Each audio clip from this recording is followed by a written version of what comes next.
I'm just going to take a couple minutes off screen here just to organize my documents. But good evening, everybody. One moment, I'll be back.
Just wait a couple more minutes, make sure we get anybody else who's coming in last minute here on board, and then we'll start.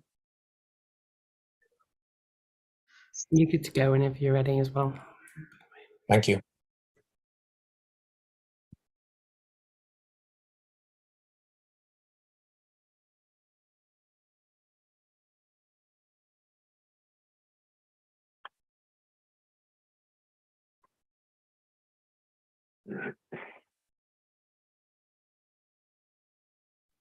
Hi, folks. We're no mommy.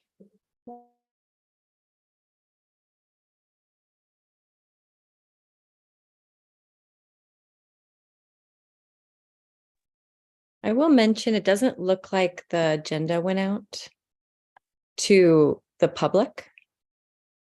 Okay. I haven't seen it. If anybody else has, speak up.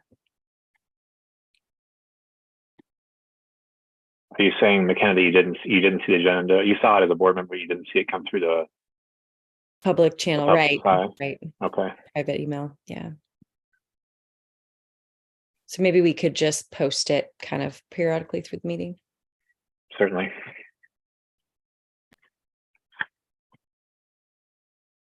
All right, we're all here. Let's go ahead and get started. Welcome everyone to the October 10th regular meeting of the MCS Board of Directors. We have a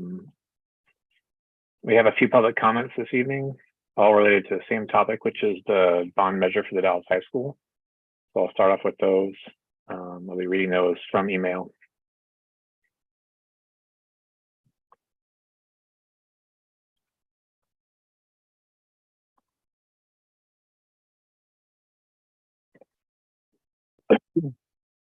Make sure I have the appropriate credit here before I start reading.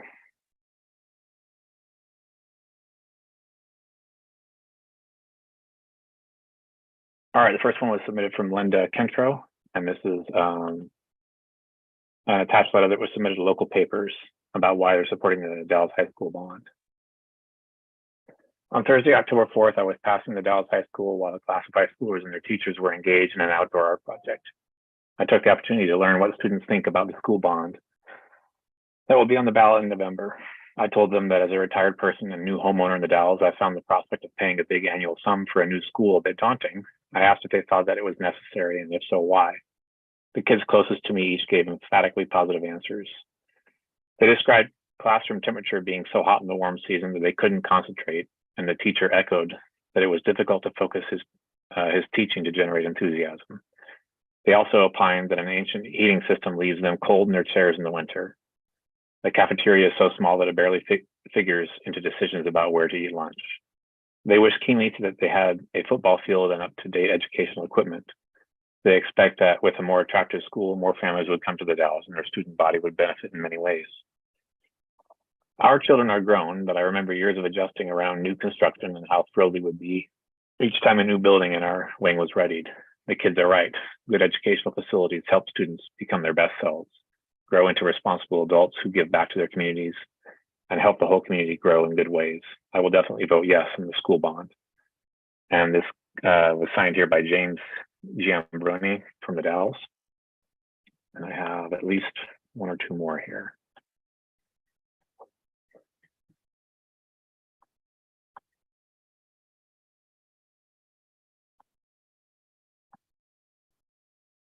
The next one is from Christina Sobal, and it just says, please support the Dalles High School bond measure. Investing in the future of our community and our children is a top priority.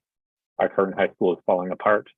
Even major repairs and renovations will not fix major inadequacies, such as cafeteria size, currently large enough to serve only 12% of students, the lack of common areas, the lack of parking and space for athletics.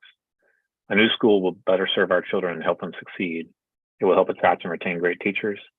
It will encourage people to live in and invest in the Dalles. The new school is a necessity and will benefit all of us. I believe I have one more. This is from Fiona Dunlop, who went to Mosier Community School for elementary and middle school, and also went to the high school in the Dalles. And she thinks it's really important that MCS school board supports the bond to build a new high school. And I believe that covers all of our public comments tonight.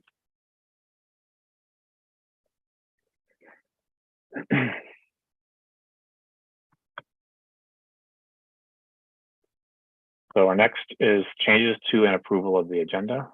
There's a number of items that have been added, but I believe most of them fall under either a committee report or ED report. So I don't believe we need to change the agenda to reflect that. If anyone has anything, let me post the agenda real quick so that you can see it. If anybody has anything else they're needing to add that's not on there, please let me know.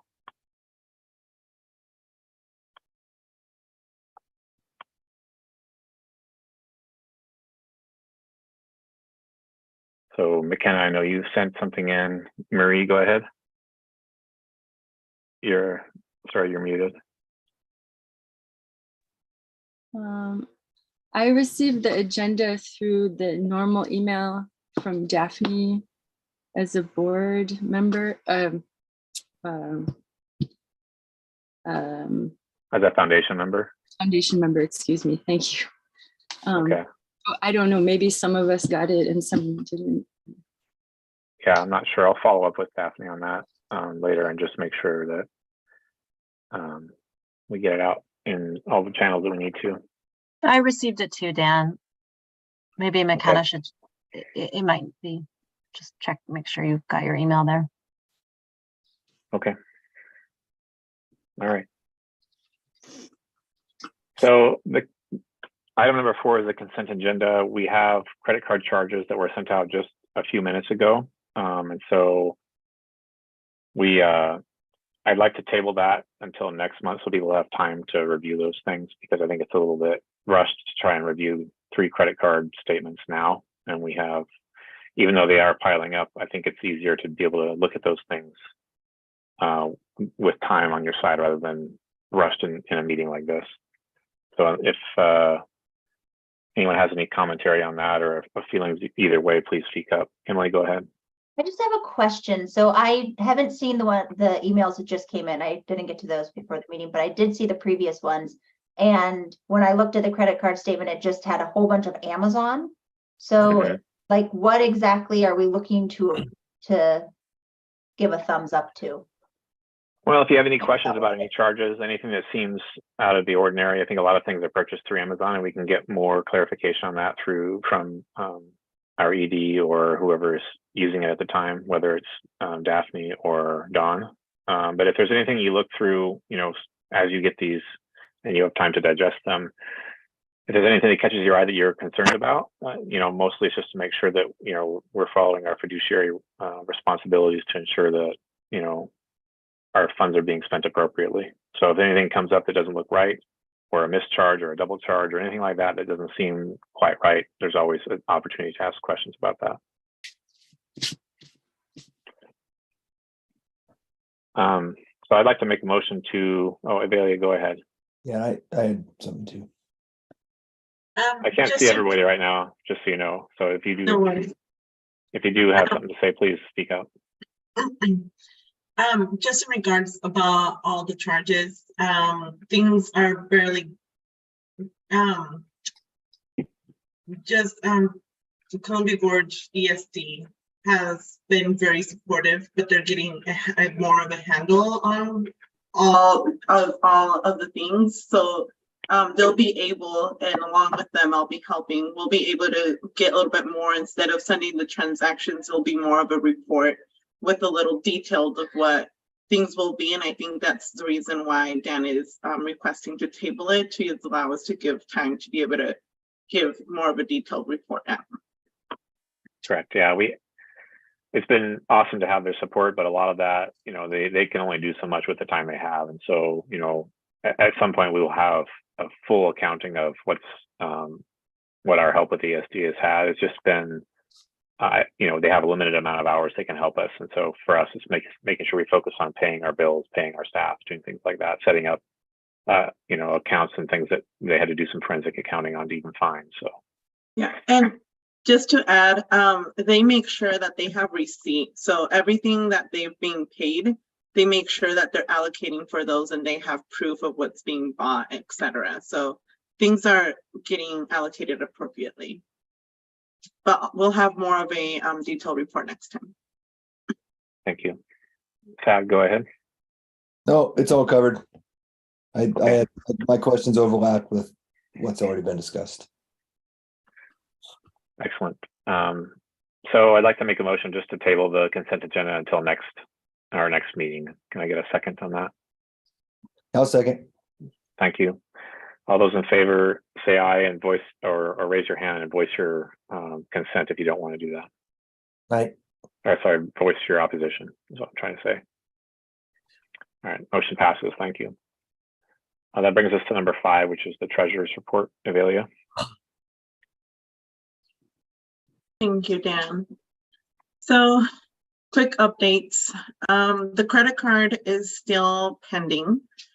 We have learned, or at least through the different credit cards that I've been looking, there has to be a primary. So we will have to be asking someone to, what I mean with primary is someone has to back up with their social security number.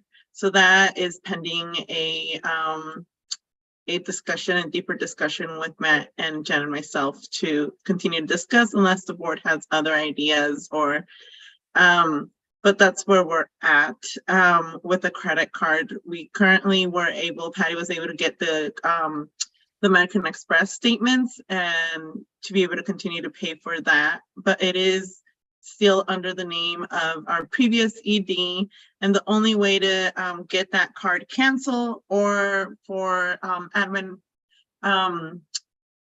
card holder rights to happen is we need the past ED to be in the phone with the credit card provider and whoever is going to be the primary admin of that card, and for the previous ED to consent authorization. The best scenario is just for the previous ED to call and cancel this card.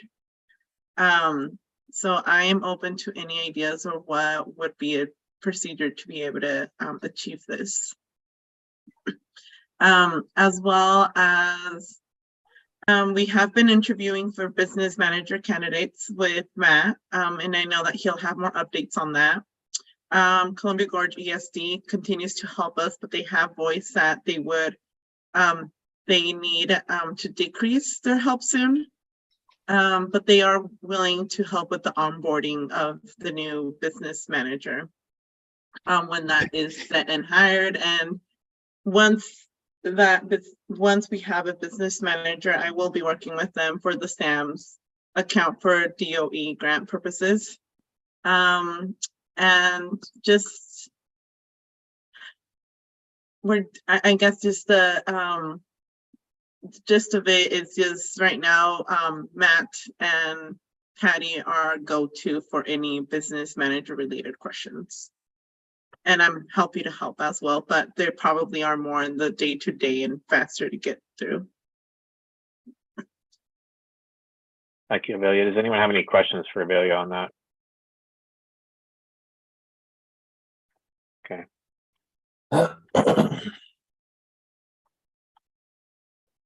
That brings us to the MTA report. Well, but do we need Oh. to figure out a path forward for the credit card, or is that an offline? Well, somebody's working on it. Sorry, yeah. We do need to figure out a path forward. You know, I think it's whoever the best person would be to contact, either our past ED, or I think that's probably the route forward, is finding someone to do that or figuring out who wants to do that. You know, if we have any volunteers to try and chase that down, I'm happy to support you. I'm happy to volunteer for that. Maybe I can just, Avelia, maybe I can just connect with you to make sure that I know exactly what we need. And then I can reach out. Sounds good. And it's just specifically with the past ED. There's no other folks to reach out to. No, it's just the past ED that we would need either consent to be able to pass that primary admin, or ability to, or her just past ED to cancel the card. Okay. Okay. So I'll connect with you before I do anything else, and then I can try to connect with Janet. Okay. Was it just that one credit card, Avelia? It was just the one that's tied to Amazon? Yes, just that one. The other one, it's been taking a minute, but they are able to do all the paperwork. They just have to allow the time for, and they said that they needed to give like a couple of weeks just to make sure, because they sent a notice that primary admin is going to be changing. So they're just allowing time for response, and then that primary admin will be able to be changed. Okay, Mm-hmm. thank you. Any other, thanks for that clarification, Emily. Any other questions or comments about the treasurer's report? Okay. Oh, Dan, sorry, I forgot to add. So all our accounts payable are being paid. So all our invoices are being paid and sent out on a weekly basis. We're still, everything's being met within the deadlines, but those checks are being sent just one time, once a week versus in a daily basis. And all of accounts receivable, so deposits, are also being deposited once a week. Okay.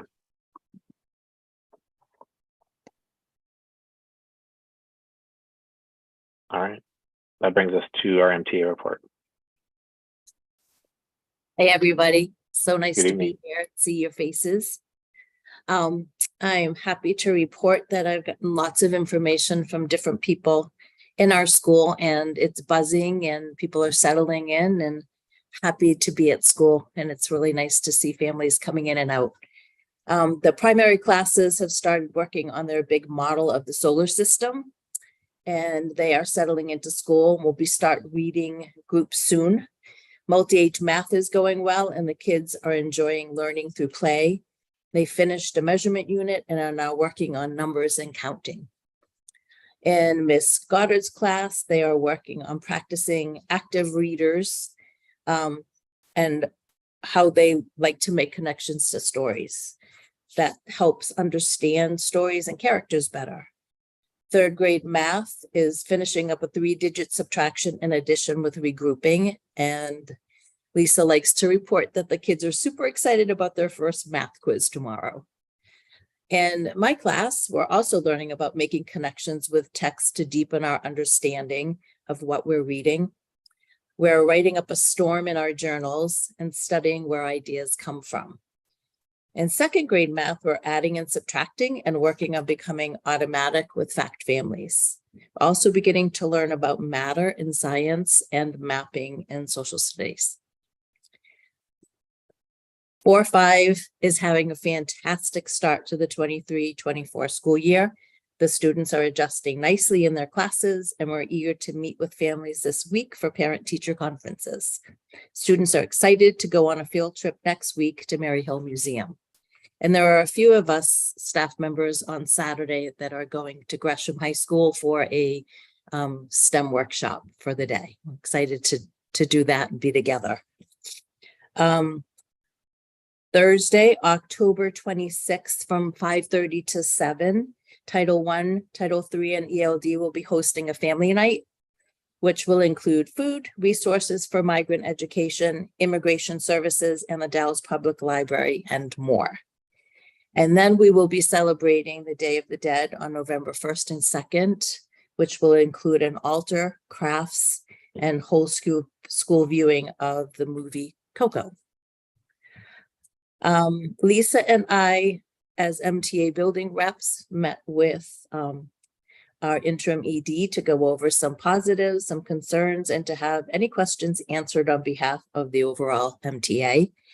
We have scheduled monthly meetings to go over such things and have focused some attention during our PD time to build and refine our behavior policies and responses.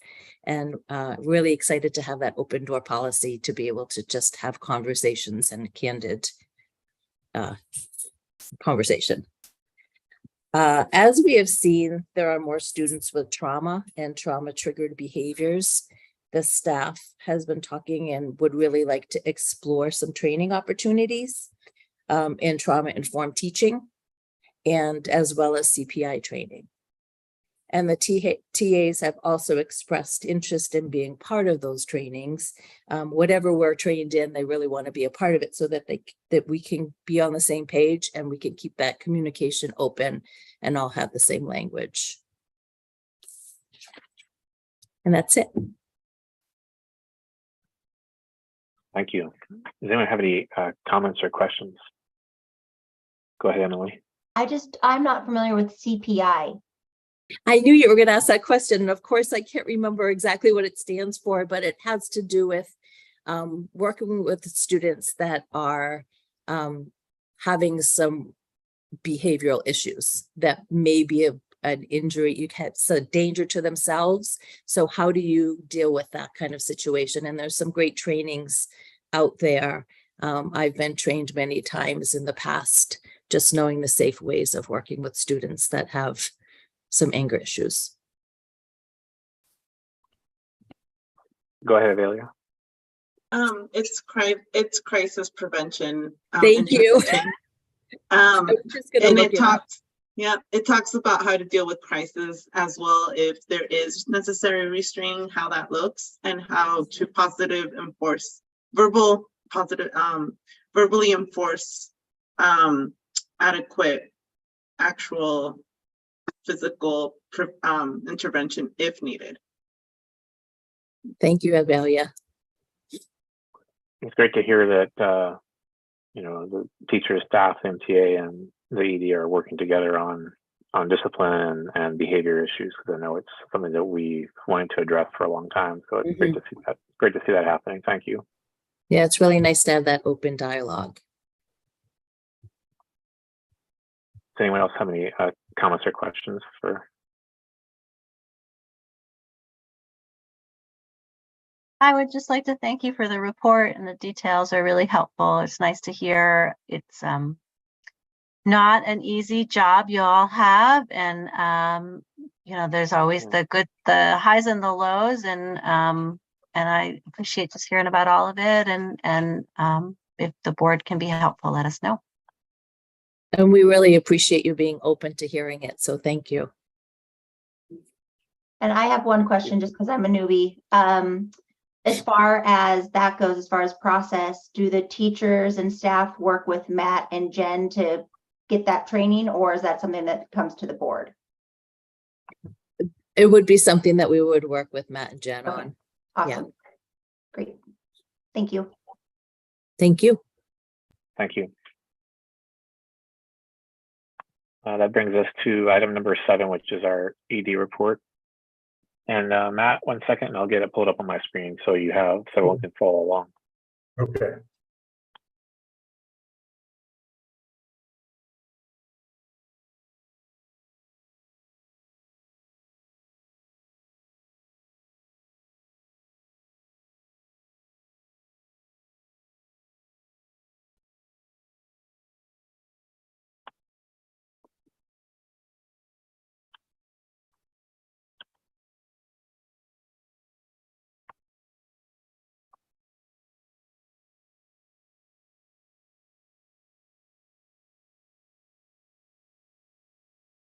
me know how that looks, if it's large enough, or if you need me to do anything with it. Great to see all of you again, second time. Other than the facilities meeting we had in person, I appreciate meeting with Mary Ellen and Lisa. And of course, when you do have trainings, if you're going to have a TA involved, then quite often that training will go over their specific time per their contract. So that would be additional monetary reward. But whenever we make those type of decisions, believe me, we would love to have everyone involved in all ways, especially a school of this size and the staff, but it's a little more of a careful process to be sure you're, especially given the current status with the business position. You can see there, and just anytime you have a question, just throw it out. Under A there, newsletter was sent out last week. It was nice from what I have been told, given the amount of things that people are doing, to just have one document. And in talking with board leadership, the newsletter and the highlights and the positives of the school, this next few weeks, I really want to be trying to focus with some individuals and collective brain,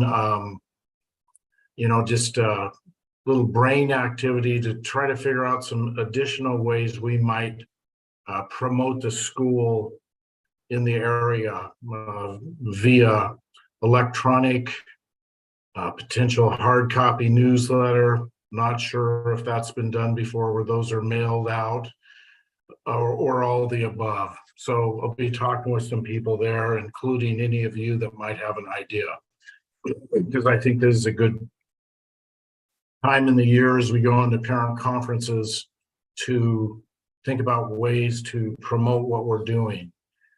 There will always be concerns, and as Mary Ellen was indicating, I look at probably 92 to 3% of our student body right now at all levels.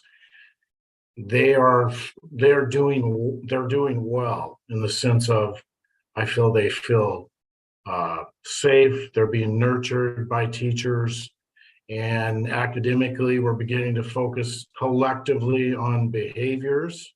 We met on the 5th.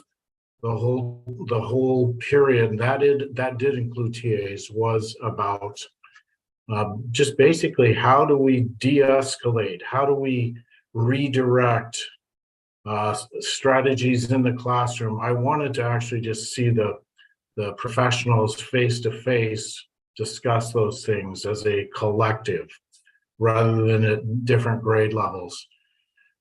And you'll see there the enrollment as of today was I think it was almost the same as last month. 167 total, 10 in pre-K. The parent-teacher conferences are the 11th, 2:30 to 6, and the 12th, 2:30 to 6.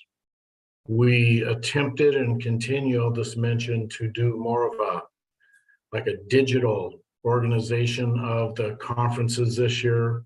And everyone was at different places with the tool that was presented, but I felt they really did an incredible job to just sort of combine maybe some past practices with looking at a new approach to make it hopefully a little more easy. The trends, I mentioned a goal I have as an interim is simply a community of exceptional behavior. Next month, I hope to be able to share some data regarding what I would call major incidences, and also I'll categorize some minor patterns or behaviors. And I'm not going to show you a form tonight, but it's simply, I'm trying to streamline things for people. So we're looking at, as far as tracking data with a referral or a disciplinary document, just to make it a more airtight, one-page, meets all requirements. We're also looking at Power School. I mentioned this, that in a previous school I was at, you could enter the discipline referrals through Power School. And Jennifer and I, over the last week or so, have determined that that is indeed possible. So that would be, in almost all circumstances, I hope, where you're eliminating the paper. And my goal is to create a quicker process to communicate with parents, because that is something I hear from some folks so far. And then I've heard that, frankly, in every school I've ever been in. The communication is not good enough. So we're trying to find ways to get that communication out. Phone calls, emails, a referral that a person can see the issues that came up, a suggested time to visit with administration, teachers.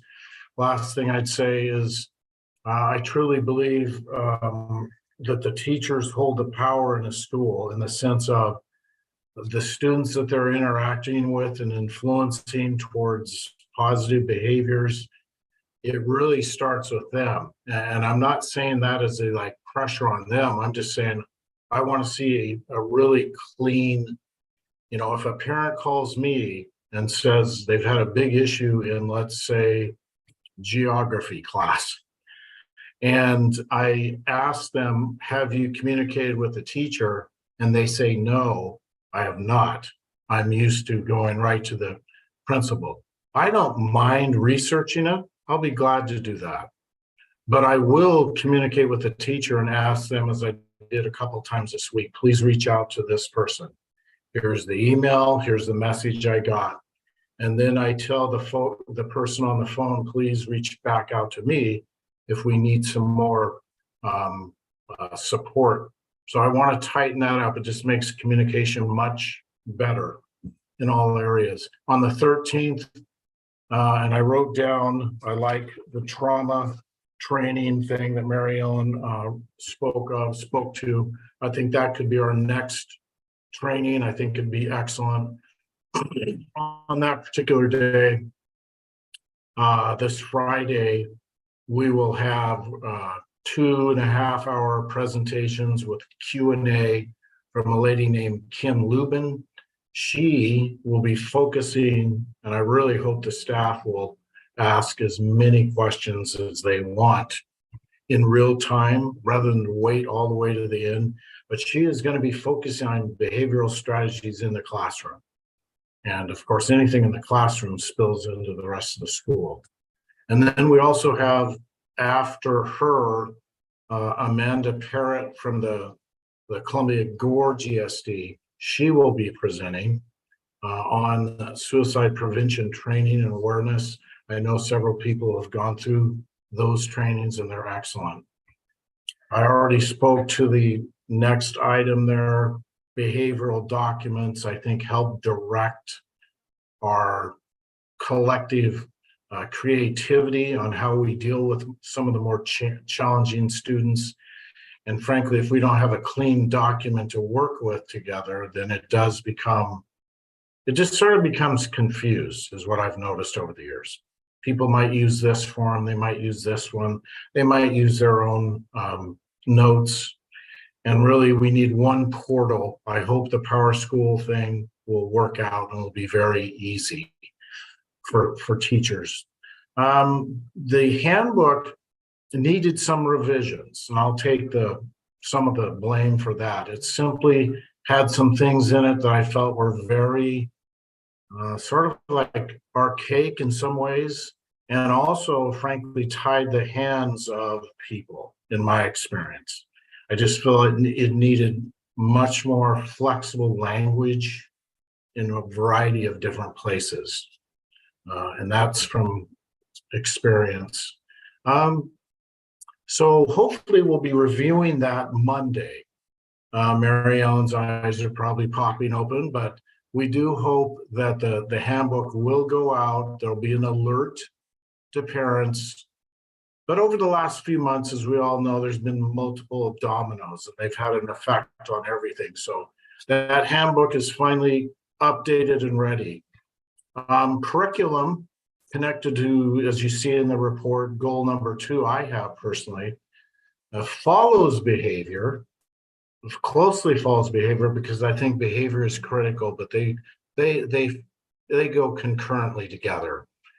We all are willing as educators to look at data, because the state, as we all know, they basically assess the districts.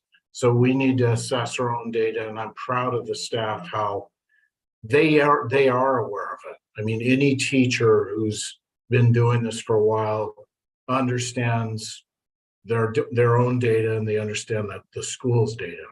So I'm proud of the folks how we're trying to just sort of look at ways to address that. And Sarah Grace Bindinger has really stepped up in the last 3 weeks, shown true initiative, and really wants to be the curriculum role person in the school to help coordinate and bring the different levels together in timely ways throughout the school year. As the spring comes to an end and you're looking at your data, and pre-fall startup, there's some really excellent things that she could perform with the support of administrators to really, I think, just open up how we might look at the data and how can we improve it. I could talk quite a bit about that, but I know we don't have the time. But you did get a handout. I emailed everyone a document connected to Sarah Grace involving what she has put together after quite a bit of studied. I'd encourage you to read that over sometime in the next, before the next meeting, because when you look at the amount of items that she's put there and what she wants to do, and at the staff meeting on the 5th, I was very pleased to see nothing was finalized, but I simply said, hey, we want to have this person move forward, and the staff was very supportive. Was there a question there? Okay. I haven't seen one, but we're, more than happy to take any that come up. Please, I can't see everyone, so please speak up if you have a question. Yeah. Matt, is that, I think part of that will be based on our meeting today, figuring out how we compensate for those things. And Sure. and Julia, Matt, and I met today in your office, and I think it does bring up a lot of points, in our Schedule A and our system to make sure that we figure out, okay, what's a fair way to compensate people for extra work? And in the past, it's not been done, in my opinion, on a way that's very transparent or clear. And so I think establishing some transparent and clear guidelines on how we compensate, whether it's extra skill sets, bilingual, extra work taken on, and come up with some sort of, a rubric for that. That may entail, us sitting down with the MTA, because it does affect everybody. And so I want it to be something that's fair. Does anyone have any questions or comments about that? About anything that Matt's presented so far, or the discussion about compensation in that regard? I had a question. It was about the enrollment being 167 plus the 10 PK. You were mentioning that that's great. Are we still trying to market and get more students right now, or are you saying you want to market our initiatives? The last, I would say. And if I said great, I must have made a mistake. I'm not saying it's great, bad. I'm glad it hasn't dipped.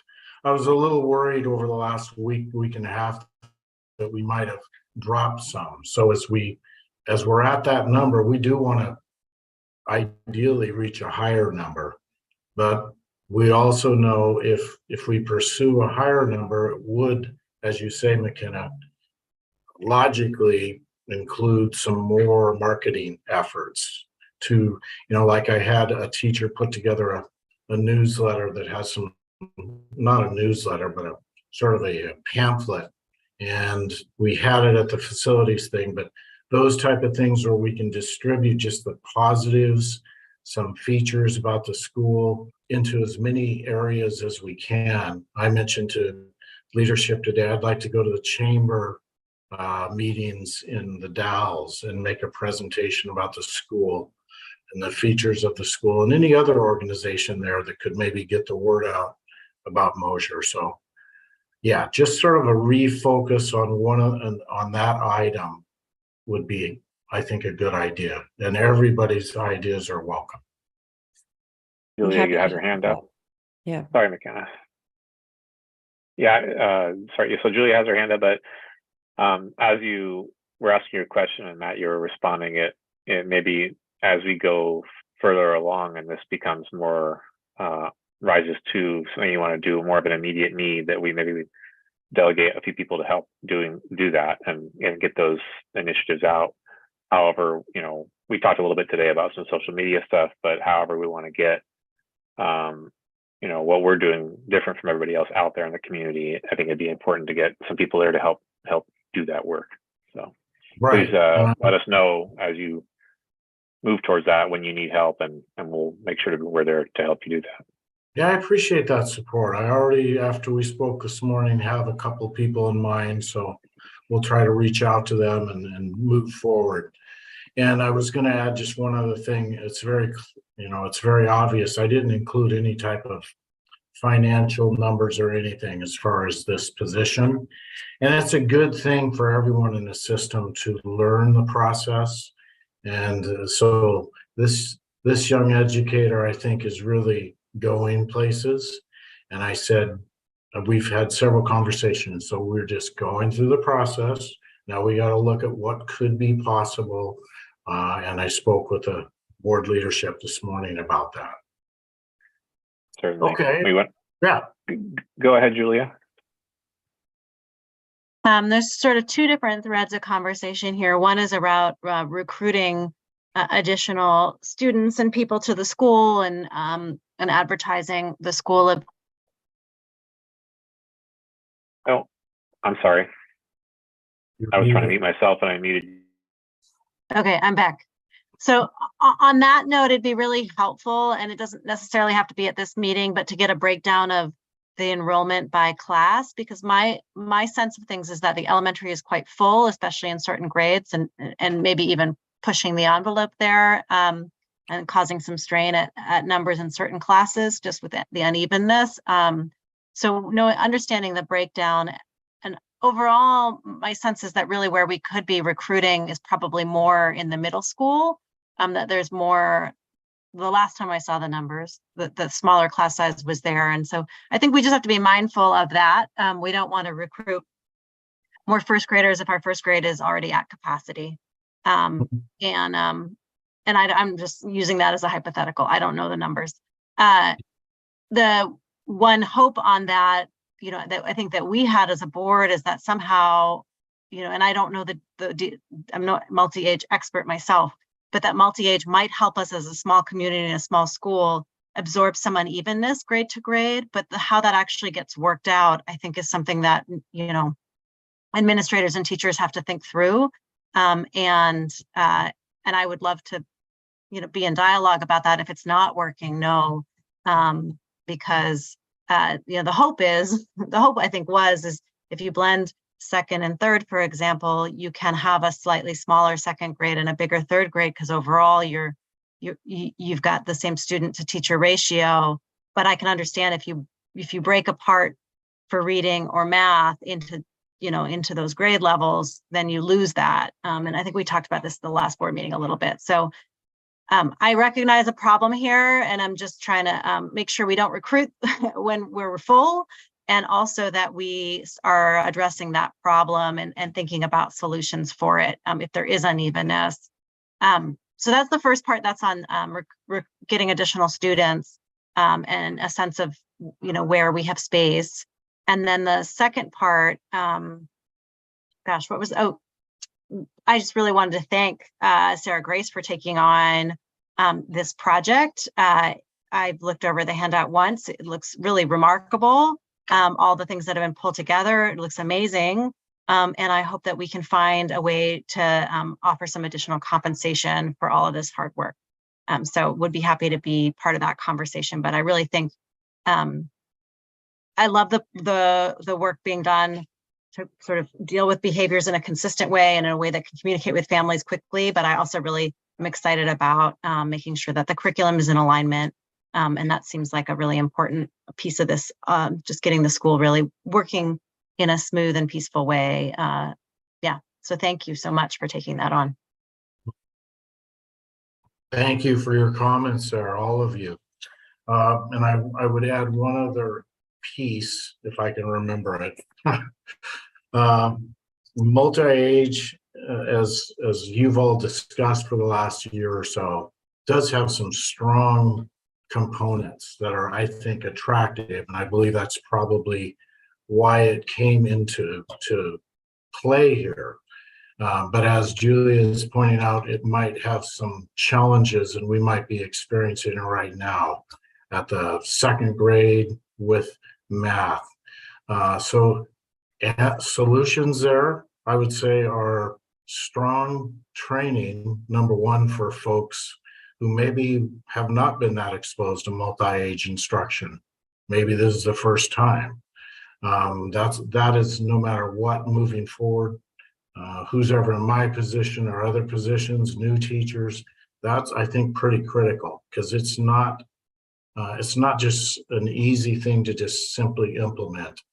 And then what's ironic is, as you probably all know, one of the key factors that indicate a school system is growing is attracting the younger kids, because that is in general the younger families. So it's going to be an interesting challenge, but we can be creative and we can try to work through things and discuss any things. I believe the more light on things and transparency of how we try to deal with solutions to problems are it's so much better than just sort of ignoring, not wanting to talk about it, that type of thing. So the staffing update, as you can see there on the second page, we do have a finalist. I've been in conversations with this person today several times, yesterday several times, and Avilia and I interviewed her and had a great interview, and I'm hoping to finalize, appreciate Thad's perspective and the board leadership, finalize where we can offer, or what we can offer her, the full package. I mean, she understands the package currently as far as health benefits, a 401, some other factors. But right now, that's all I'll probably say about that, unless there's any questions. Just if there's any questions that we can answer as you're moving forward with that, or any concerns, please reach out. Thanks now. And then the second thing there, I'll just read what it says. You can see it, but I think this would be a good decision that I would propose to you, that the name of Dean of Student for Miss Jennifer Langley be changed to Assistant Principal. I say that with a caveat, because I think Thad indicated to me that indeed maybe that is the current name. Yeah, the position when we created it was officially Assistant Principal / Dean of Students. So it's a long title. It does start with Assistant Principal. I think over the course of time, maybe that full title has been lost, or it's been unintentionally abbreviated to Dean of Students. I know that the original intention of that position was for it not to include managerial or primarily performance evaluation responsibility, to not include that, but to focus more on student body, academics, and mentoring staff without the performance evaluation component. Now, of course, the board really mostly sets the job description of the ED, and it's within the ED's prerogative to change things underneath that. So I don't mean to say that as a rigid sort of job description for a non-director position, but having been part of the board that engaged some consultants and took a year-long look at, whether to have 2 administrators or not. That was certainly when the position was created, that was the title and the intention of the position at the time. So in my view, there's not necessarily a change needed if the goal was to put assistant principal in the title, because it was already there. Maybe that's just been forgotten. Yeah, you put it well, Director McCracken. I do believe that not manipulation, but whatever use of how that title would be controlled or directed or guided. Now that I know that it's originally that's the title, then I think, it's just a matter of whether unless you have objections, want to strike the dean of students from it, or we can just leave it as is, as originally it was. Yeah, I mean, speaking for myself, I'm not that concerned with whether it's assistant principal or assistant principal / dean of students, so long as the change of title doesn't reflect some significant change in responsibility that's not being communicated or, discussed transparently, right? So, and I don't sense that's at all what's going on here. So,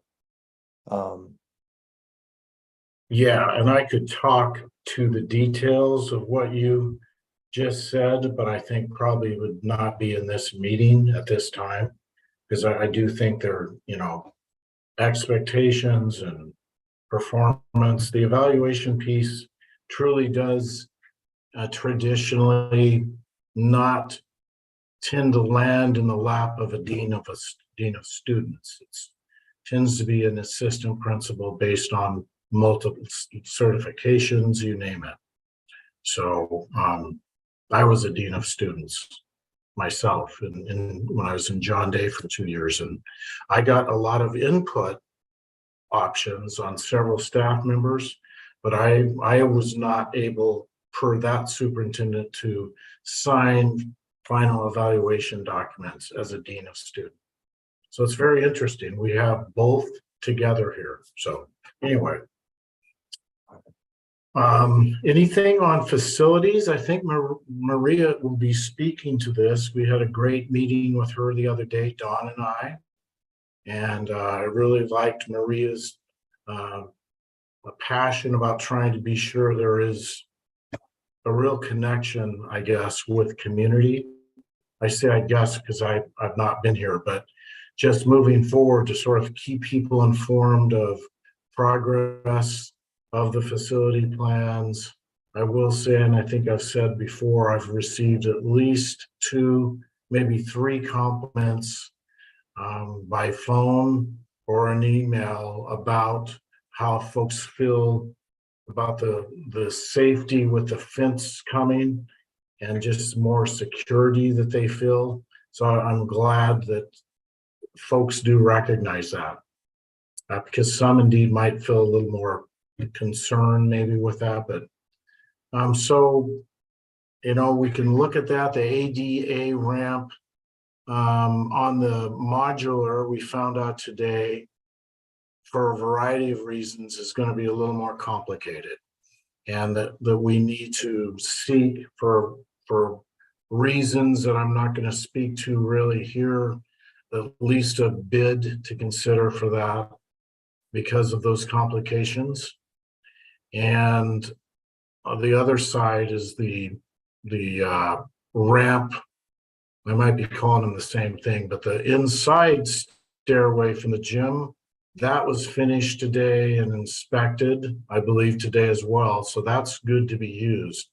And I was really glad to see that happen. Those people were in here working all week on it. Go ahead, McKenna. I was curious on the facilities update. We had a list of security recommendations from the security guard. Do we have a note on how many of those we've done, or Is that specifically what the list we're going off of, or incorporating it? I couldn't speak to that from the security guard. So that would be something I'd have to look into. Was this the list, McKenna, that we had prior, like over the summer? Is that the list you're referring to, or? Yeah, I believe so. He said he had sent it to the past administration, and so I just wanted to ensure that it was being reviewed still. I was never aware of a list that came from the security guard, but we'll have to look into that. Maybe we can ask him to resend it now. Yeah, I also didn't see it, so I couldn't advise. That's a very interesting point, though. I mean, I can definitely visit with him tomorrow and just refresh, see if he recalls it. Maybe he has it. Great. But not being a part of that person position's hire or expectations, I know I don't know. Go ahead, Marie.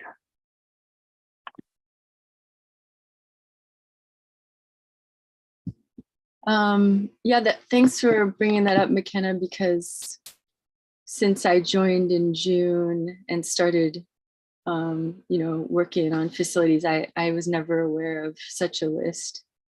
I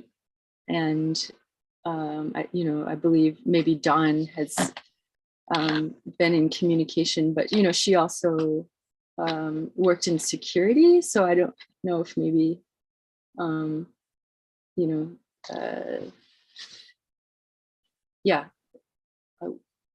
I can look into that.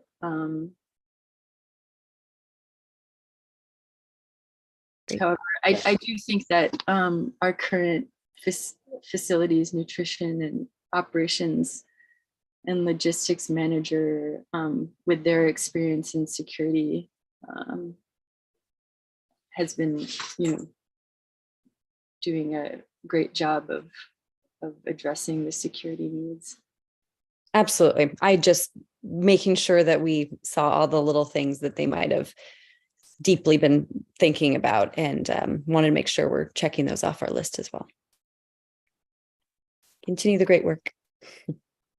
I would add one quick comment. I routinely speak with that person probably every once a day or every couple days and just ask, what are you hearing? What are you seeing? Because he has a multitude of things he could look at. And, repositioning occasionally where I would think or feel he might want to be, or at least talking to him about that. But his presence combined with the fencing, and I'm looking at 14 cameras to my left here. We just added 4 more today. Is, let's just say, the focus on security, I think, is a very positive step that your leadership provided.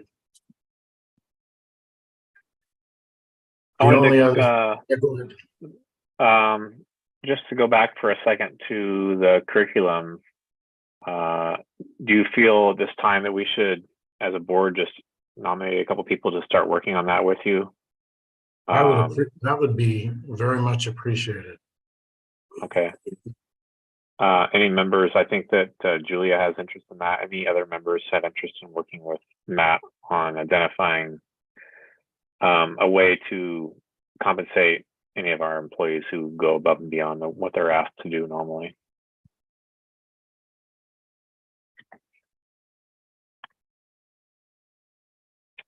Okay, I don't see any other hands, so I'll make a motion that we have Julia work with Matt on a compensation plan and come back to the board with a proposal.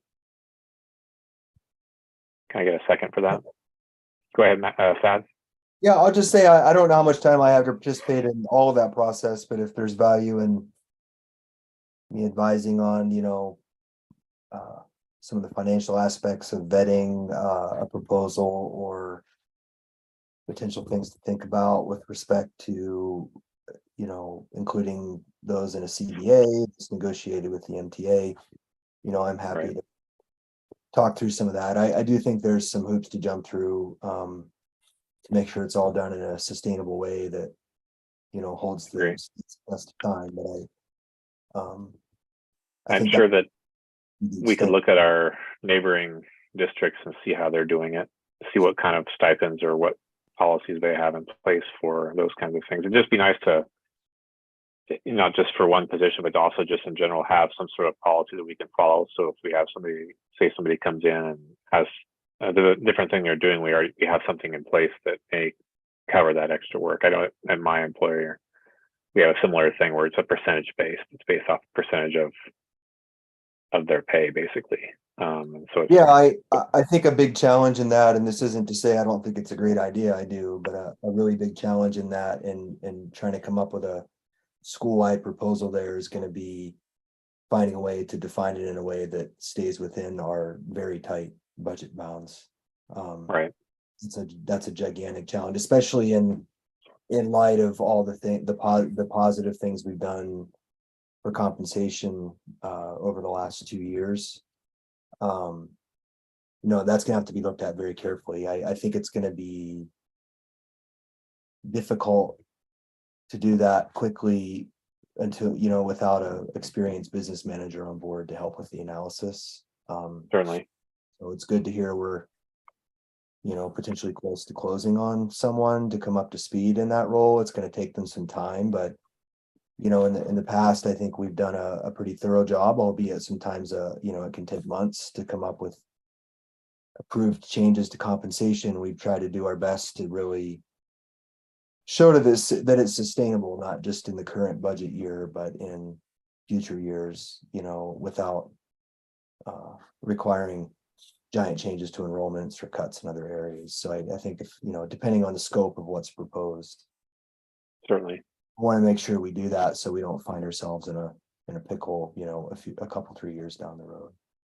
And again, that's not to say I'm not in support of anything that allows us to pay our educators more, right? But at the same time, we have to fit it within the budget that we have. Yeah, I agree with you. I think that that business manager position is, it will be timely. We have a lot of stuff we need to look at and discuss and ensure that we're being responsible and setting our school up for success for the long run. So this has been a busy year for spending a lot of money. Yeah. All right. So maybe then the ask could be for Thad and Julia and Matt to work together to come up with a couple of different options that then could be taken to the business manager once they get in their role. But Julia's Certainly. not here. Are we allowed to have a motion with her if she's not present? She stated earlier in the meeting that she wanted to be, that she was passionate about it and that she wanted to be involved in that. Okay. I thought, and she texted me about it. I feel like she went off to deal with some family stuff. I should be back shortly, but if we need to amend it later, we can do that. But, I mean, we can make the motion. It doesn't mean that Julia can't come back and say, no, I can't do that. And then we have to right. change it. But, I don't feel really in the position to really comment on the sort of curriculum and education focused aspects of the job responsibilities, but I'm happy to try to participate from the sort of financial and compensation and sort of fairness and looking, making sure it's sustainable. Certainly. Perspective.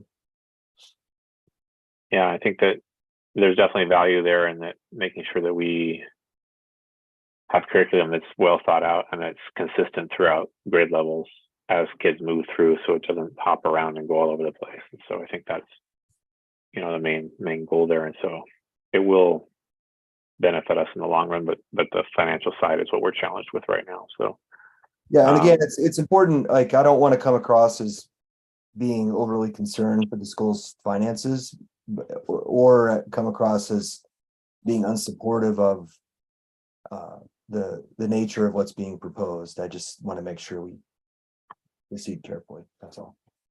Certainly. And just for the record and for just history there for the newer board members, it's that concern which has allowed us to be at where we're at now and allow us to taking on these projects and spending more than we're taking in this year. And so it's that concern that Thad has that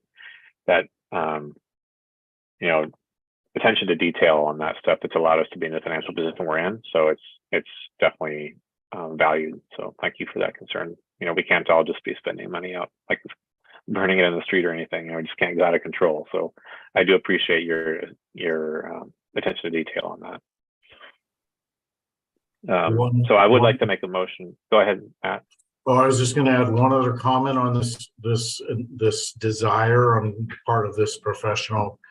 I think I was trying to count them in my head, 7 different districts in my career. Always there's a district level curriculum director. So it's very rare. I won't say always, but it's very rare to have a teacher within the system.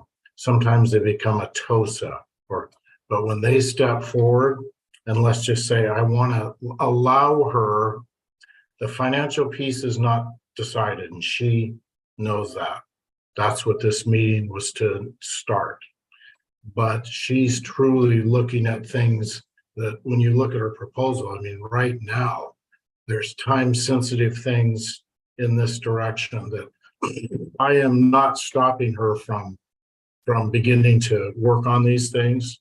But I did say I wanted to look at this, I wanted to go through this meeting tonight to look at the whole package, so. I think none of us are minimizing the value there. You know, I think we all recognize that, and really appreciate her, you know, just self-directed interest in making sure that we have the best schooling for our kids that we possibly can. So it's very valuable. It's valued to all of us for sure. Go ahead, Marie. I'd just like to say that I hope, you can relate to her that the board appreciates her going the extra mile, so to speak. It sounds like with this, and it's truly valuable. And I think I'd like to, help in any way that I can. And I think all of us are definitely committed to,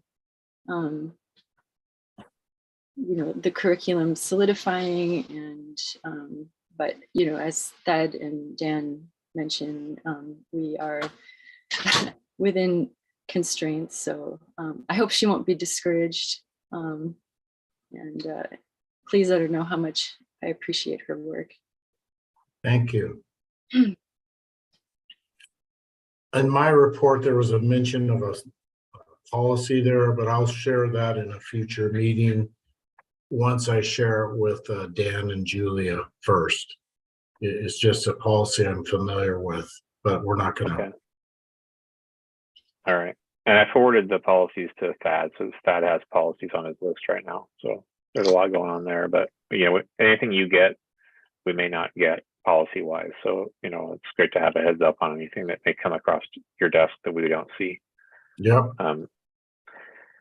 So Julia's back on now. I just want to make sure that she has no objections to us nominating her and Thad to work with Matt on coming up with some proposals that we can then present to the business manager and work through something that's sustainable for us to recognize the extra work that Sarah Grace is doing. So I'll make a motion. And others, right? It's broader than just Sarah Grace. Yeah. Okay. So I'll make a motion that we empower Thad and Julia to work with Matt on those issues. Can I get a second?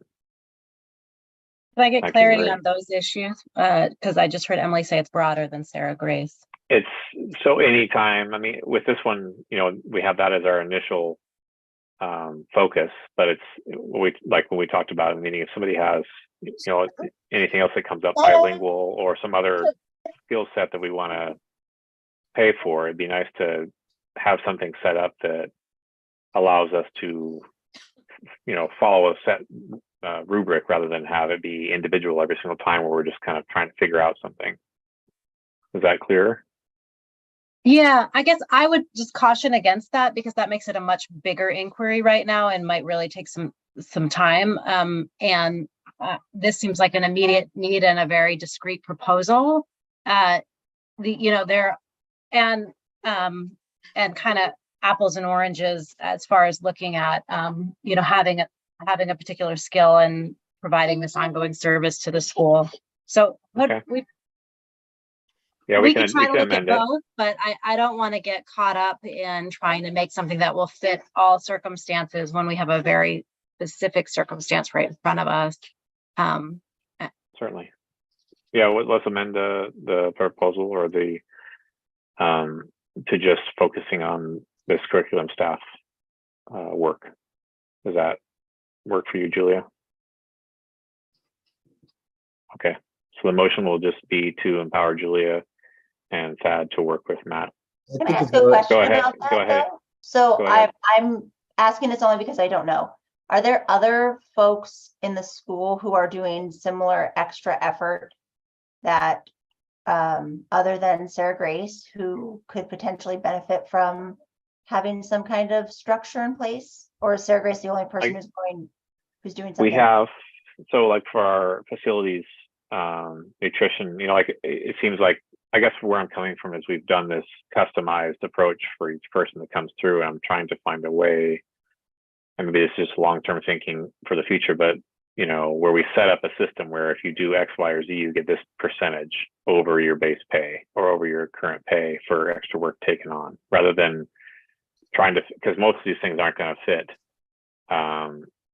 Something we find out there, our school is so different that we don't have like, well, this job pays this amount of money or this job pays this amount of money. So if it's set out in the beginning, and we don't have to do it right now, but it'd be nice to not have to go back to this every single time and try to, you know, figure out each individual one, where if we just said, for this kind of work above what you normally do, you get a percentage of specialty pay. It's how it's done in my work, but I don't know if it's how it's done in teaching. You know, I know there's stipends for things. Yeah, I think I have Emily's same question. What I want to know is from Matt, is there any other possible teachers that have spoken to you about a possibility of a stipend or some pay increase that are currently, that you need to answer to right now? I think to be more upfront about the question, like, is it just one single teacher need right now that is currently in your radar? Or is there another teacher? Is there more teachers that maybe what Dan is thinking ahead would be more of a beneficial if it is something that needs to be taken care of right now versus one single teacher? Well, in this particular case, when you step back and look at a school, the purpose of the school is for kids to learn. So we have these grade levels, whether it be Jennifer or myself, like whoever would step up like this, I'm going to try to address the questions as I understood them. You certainly want to encourage it.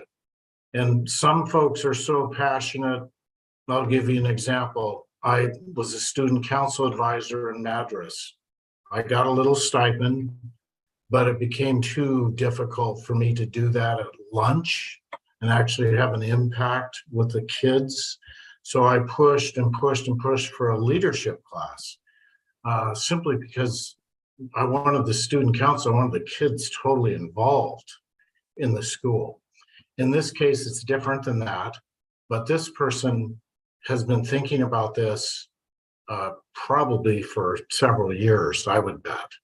And so if there are others out there, I'm not familiar with any right now that maybe are thinking about something, I would say, somewhat unique like this. Every single one of us are looking at the data. I think this individual is just quite passionate about how she's looked at it and is ready to go, frankly, monetary reward or not.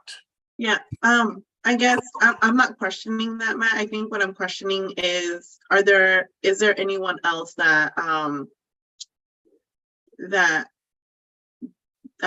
Thad and Julia would have to work with you currently that has been brought to your attention that needs to maybe work on that you think would be needing a stipend or something likewise? I guess that's just my question. Is there anyone else right now, or is it just a certain individual just to make it more concentrated and time effective? Yeah, I think I'm gonna need to think about that, Amelia. I don't have a good answer for that. And I just like to emphasize that I really think this kind of stuff needs to start with what the school needs and work down from there. And that's not to say that, I don't appreciate that individual employees of the school go above and beyond at different times, but it needs to start, in this case, I think what's being proposed is that we need some coordination and, around curriculum choices and decisions and around collecting and organizing data for presentation and analysis. And that's a school need that relates to, what we're trying to accomplish with our students. And I think, nobody here disagrees that that's an important function. And, it's kind of the board and the ED's collective responsibility to decide if those fit within the job description of a salary that we're already paying. Just as and this isn't expressing an opinion, it's just a theoretical example. It would be within your purview, Matt, to say that's what our dean of students should be doing, right? As an example, right? And that's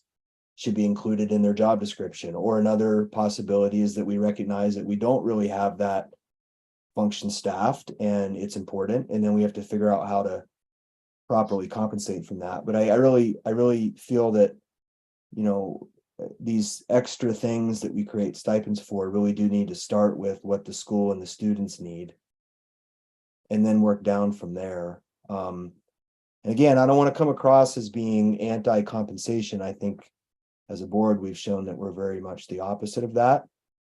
But we are, I think, the best paying school in the entire Columbia River Gorge right now. So, and I'm proud of that. We just need to tread carefully as we continue to, think about adding more and more things from a financial perspective. That's all. Yeah, no disagreement there. I mean, I could comment on multiple things, but I don't think this would be the venue. Yeah. So whether it be within my prerogative right now as the manager of the system, I've pinpointed my two goals. Right. The person approached me, and if we can work out a way for the monetary piece, great. And if there's others within the system, if there's a need to analyze positions, multiple ones, then I'm all for it. I'm never defensive. It's more of our roles. So you guys have a role, I have a role. Thank you, Matt. Julia, you had your hand up. Thank you, Sad. Julia, you had your hand up. Do you have a question? No, I think my preference would still be to stick with this one situation rather than to try to plan out a template that may or may not apply to future situations that we can't anticipate. But I will say there is a model which I've raised before when Jen Langley had discussed maybe offering compensation to, I think, one of the middle school teachers who was sort of potentially take on more of a mentorship role. There's a model for these for stipends for certain things, like this sort of senior teacher mentor position, or compensating staff for being bilingual in the Hood River School District. And that's really easy to Google and find. I think this is different, what we're talking about, and it's more work and it's more developed and more complex than those stipends. So I don't think they provide a really clean model for it. But I'll say, I recognize there's other things out there that may deserve a stipend. Other school districts are doing it, and we could look at those. At the same time, my preference right now would be to deal with this one case on its own.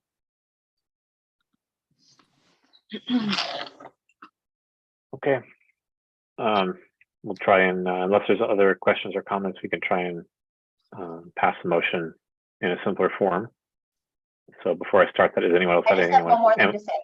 And Go ahead, I'm Emily. not stepping in the way of the motion. I just want to voice that I want to make sure that the approach that we take with folks who are going above and beyond and providing the services that the school needs above and beyond their normal roles is fair and equitable to everyone. And I'm going to trust you all who have been here that that's what we're doing. But moving forward, I would definitely want to make sure that that's the way we go about it. so that every single person who is going above and beyond, no matter whether or not we're talking about them tonight or not, they're compensated in the same way. And thank you, Emily. That was my concern as well, because it hasn't been transparent in the past about who's getting what or what stipend is where or what's the, it hasn't been very transparent at least from my knowledge. And so I appreciate that. And so it's something to keep in mind as we move forward. And maybe this is something that we work on with in our next negotiation with the union. So I'll make a motion that we empower Julia and Thad to work with Matt on the curriculum stipend. Is that clear enough? Second, I need a second on that. Any board member? Second? No seconds?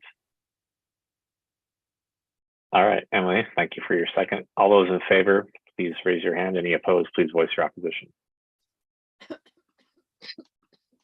Okay, motion passes. Dan, can we disaggregate the anyone in favor and all those opposed? We're doing it together, and I just think it'd be easier.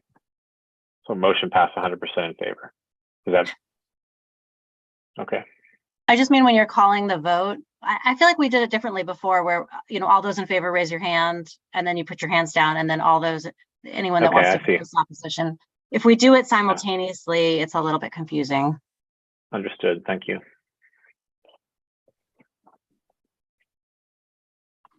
Okay, Matt, did you have more you would like to present? I know there's one thing about a spring break alignment that we may need to discuss.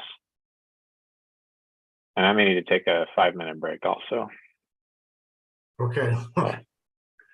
I'll step away really quick, but I'll be listening. How about that? And if anybody wants to take a break as a whole, we can take a break, but I need to take a second. Do you want me, Dan, to speak to that right now?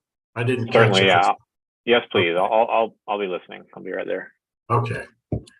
Well, another topic over the last month and a half has been the fact, and please jump in and clarify, but evidently you folks approved a calendar where the spring break was aligned for your desires. I believe it's the second week. I have it in that email, the 22nd through the 28th maybe.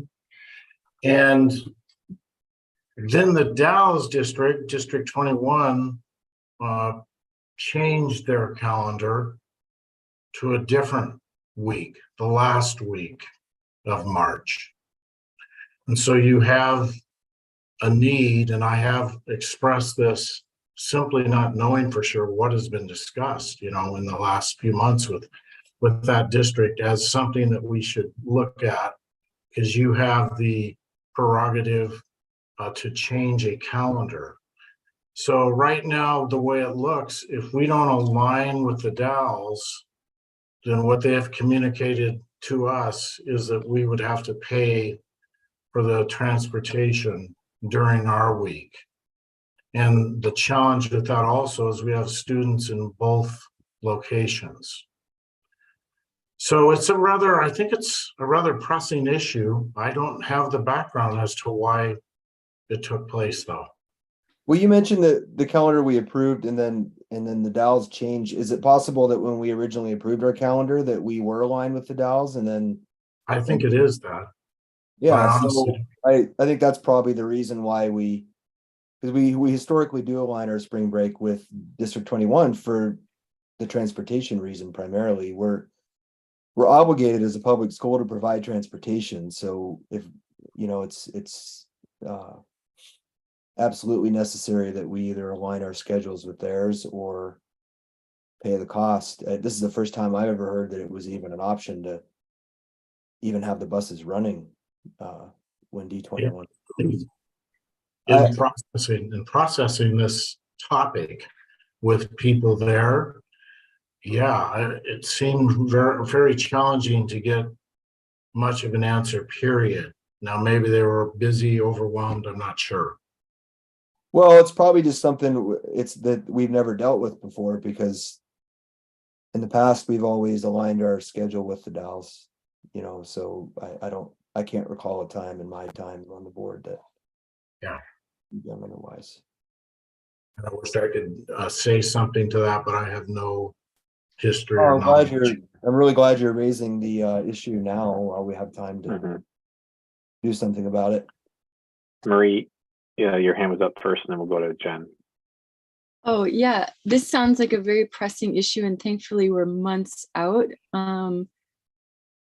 I also think that for other reasons, you know, the Dalles Library has special activities during spring break and that sort of thing in the area for D21 students, that it seems that we should definitely address this as soon as possible. And my inclination would be that it would be in our best interest to align ourselves with the D21 schedule. Thank you, Marie. Jen, you have your hand up. Yeah, it's just so that everyone's aware, I stepped away for a second, but we had aligned the calendar with the district. And then after we had finalized our calendar and had done that, the district had made the decision to change their spring break to match the rest of Oregon.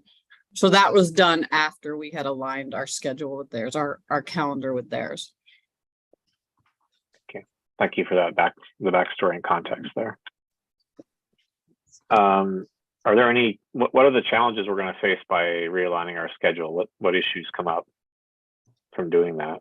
You know, and this is, I'm reaching out to Matt, your experience, Jen, your historical experience here at the school, and also Ms. Holmes, if there's anything, you know, that we're not seeing from a administrative board or non-teacher side. I think the one thing I would anticipate, the possibility that some staff members have already maybe booked their spring break, a vacation or something. So that's a possibility. Mm-hmm. Okay. And if go ahead. I guess if we weren't to change it, my concern would be that we have families that have kids within the district and at our school. So that could really cause some issues for families. Yep, certainly. Yeah, they have kids on different schedules. Go ahead, Avelia. I guess maybe just when the change, because at least in my head it makes sense for transportation reasons.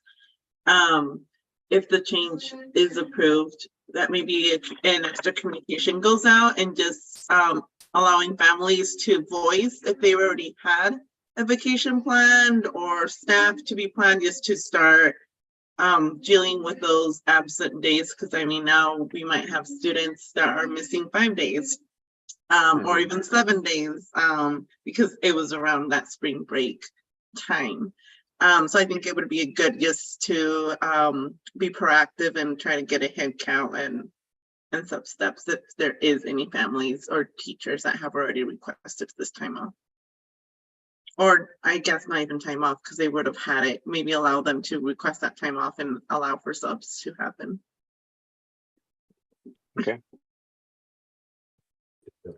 Yeah, I think we need to change it, and I don't want, again, I don't want to come across the wrong way, but if people have plans and they can change them, I think, you know, it's important that they really try hard to change them. Not that we hire a sub. It's not to say there might not be an individual circumstance where that's not possible and we got to do something else, but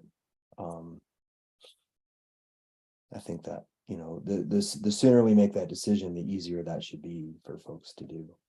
So yeah, I think the impact on families, especially the families with 2 kids and do 2 different schools with 2 different schedules, is that's pretty severe, I think. I mean, as one of those parents, it would basically mean as a family we don't have a spring break. Right. We'd have a kid in school, you know, the whole entire month of March. Yeah. But my bigger reason to change it is not personal. It's that the transportation piece is a really important one. And, you know, we learned in COVID times when we as a charter school wanted to come back, you know, or at least considered coming back to hybrid learning or part-time on site. And we looked hard at doing that differently and earlier than the district, and transportation was the reason we couldn't. We are obligated to provide transportation. And things like carpools and stuff like that do not meet that requirement. They just don't. So I don't think we're really set up to tackle that responsibility on such a short notice. I mean, it feels like a year-long planning thing to me, to really look at what it would take for us to provide transportation, you know, without relying on the district to do it for us. Okay. So Matt, if you just let us know what the impact will be on staff, and it sounds like, you know, make the change, obviously get us in alignment, but then also let us know what the, you know, if there's any other things that come up that create more conflict or difficulties. Just anticipating next year, I guess the piece I don't understand is the communication or lack thereof between the district and whomever, you know, because if they were aligned, I have no clue why that happened with no discussion, I guess. Yeah, and that's a fair concern, and we may never get to an answer on that, other than just next summer we have to try to make sure we proactively make ourselves aware of any changes. I mean, it has always been a little bit strange that our district spring break doesn't align with the rest of Oregon. It's also been kind of nice when if you do try to go somewhere, because it's not so busy, but yeah. Well, thankfully 5 months notice hopefully will be good for everybody. Yeah, I'm glad you caught it now. Yeah. I think it's great. Thank you so much for catching that. And I think, you know, a good apology goes a long way as well. And so I'm glad that we're talking about this now and not in February. Yeah. Yeah, I think the important thing will just be to make sure that we scrub the website of old calendars and that we get the notice out, because, you know, people are not thinking about spring break. A lot of people right now, and, you know, come January, if they find an old calendar, then I would, you know, they're probably not watching every board meeting either. So really notifying folks and making sure we get the word out and the right calendar up. We also had a lot going on in the early part of the year where we were all very busy. And so it's possible that, you know, it was lost in communication somehow. You know, I wouldn't read anything more into it than just that. You know, we've all been quite busy with staffing and our ED search, and prior to Matt being hired, you know, we had a lot going on. So it's highly probable that we missed it. Well, Jen and I will aggressively seek input both directions, because I feel like we need to know that right away. Are you looking for us to make a motion to make a decision tonight, Matt, or do you want to collect info? Well, I had hoped really that maybe it could be added the time that you were adding to the agenda, but I didn't bring it up because I figured you guys had maybe communicated internally about it. So is anybody opposed to just making that decision to change the date of spring break right now? I don't hear anybody disagreeing with it. So I'll make a motion that we ask Matt to change the date to align with DS-21 for spring break. I'll second that. All right. Thank you, Leila. All those in favor, raise your hand. Okay. Any opposed, please raise your hand and voice your opposition. All right, motion passes. All votes in favor.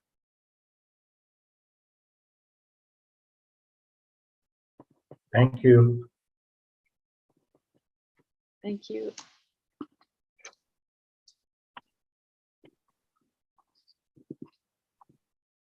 Okay, is that the conclusion of your ED report, Matt, or is there more? I don't. Thank you. Avelia, you have your hand up. Go ahead. Since this happened in spring break, it's not the case for winter break, correct? I don't think it is. I think it's just spring break. Jen, are you still there? I don't think it is. This has been brought to my attention. Winter As- break for the ESD is December 18th through January 1st. Yeah, it's only the case for spring break. Everything else aligns. Thank you.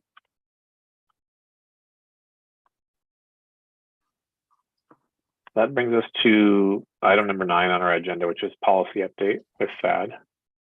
And Thad, do you want me to share your email from earlier? Yeah, just that attachment, the PDF. Okay. Certainly. Thank you.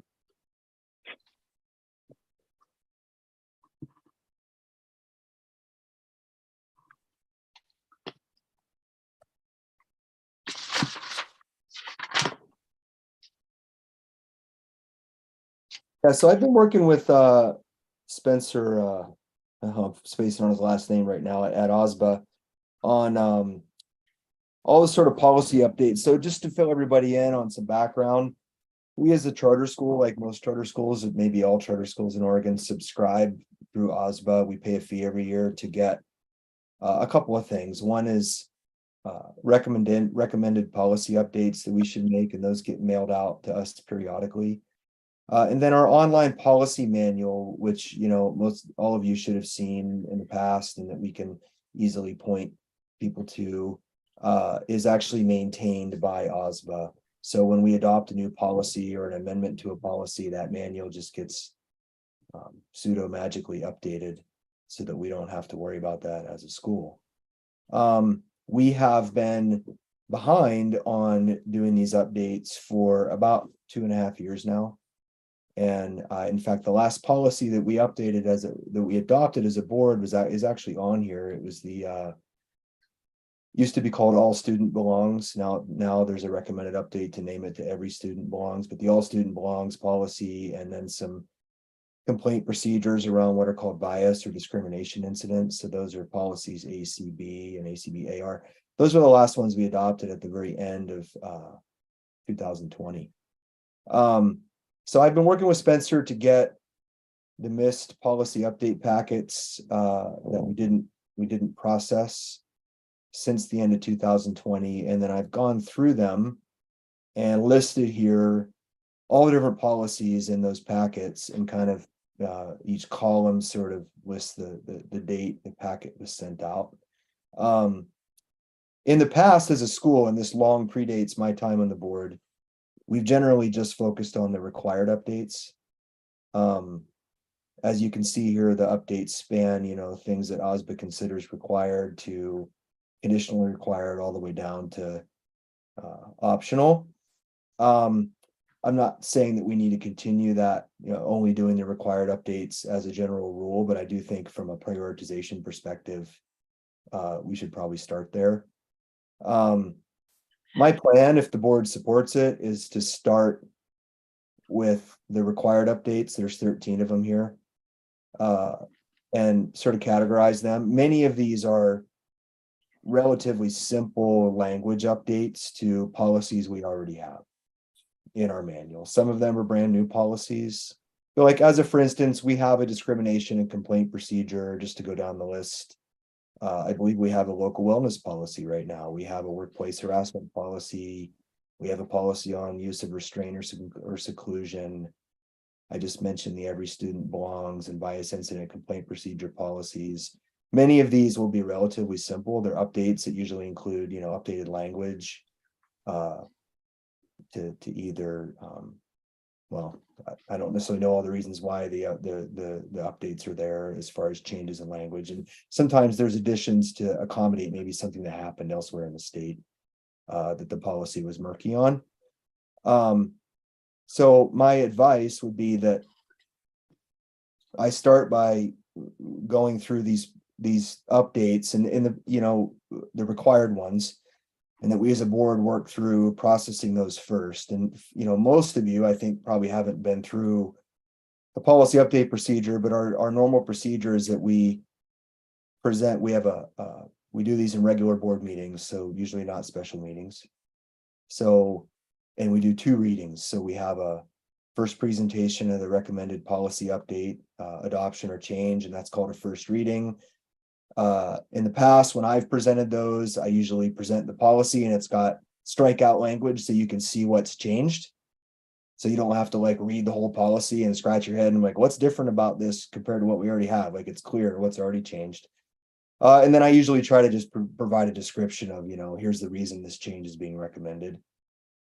First reading is a good time for folks to ask questions, because it gives the time between the first reading and then the second meeting, a second reading for me or somebody else to go pursue answers to those questions if we don't have them. As a for instance, if someone has a big concern about the language in one of the updates, it gives me that month between the first and second reading to go pursue answers to that with the appropriate folks at OSPA. In the second reading, a month later, we answer any questions, and assuming the board is supportive, we vote on adoption of the policy. So adopting new or updated policies is generally a 2-meeting process, if that makes any sense. And that can feel a bit slow at times, but it's there intentionally, because these policies end up becoming, it's of course the administration's responsibility to make sure that we as a school comply with policy, that our employees comply with policy, that we enforce policies. If there's ever a complaint filed against the school or against the board or against the, an administrator, the policies are what really dictate, what ultimately happens or doesn't happen.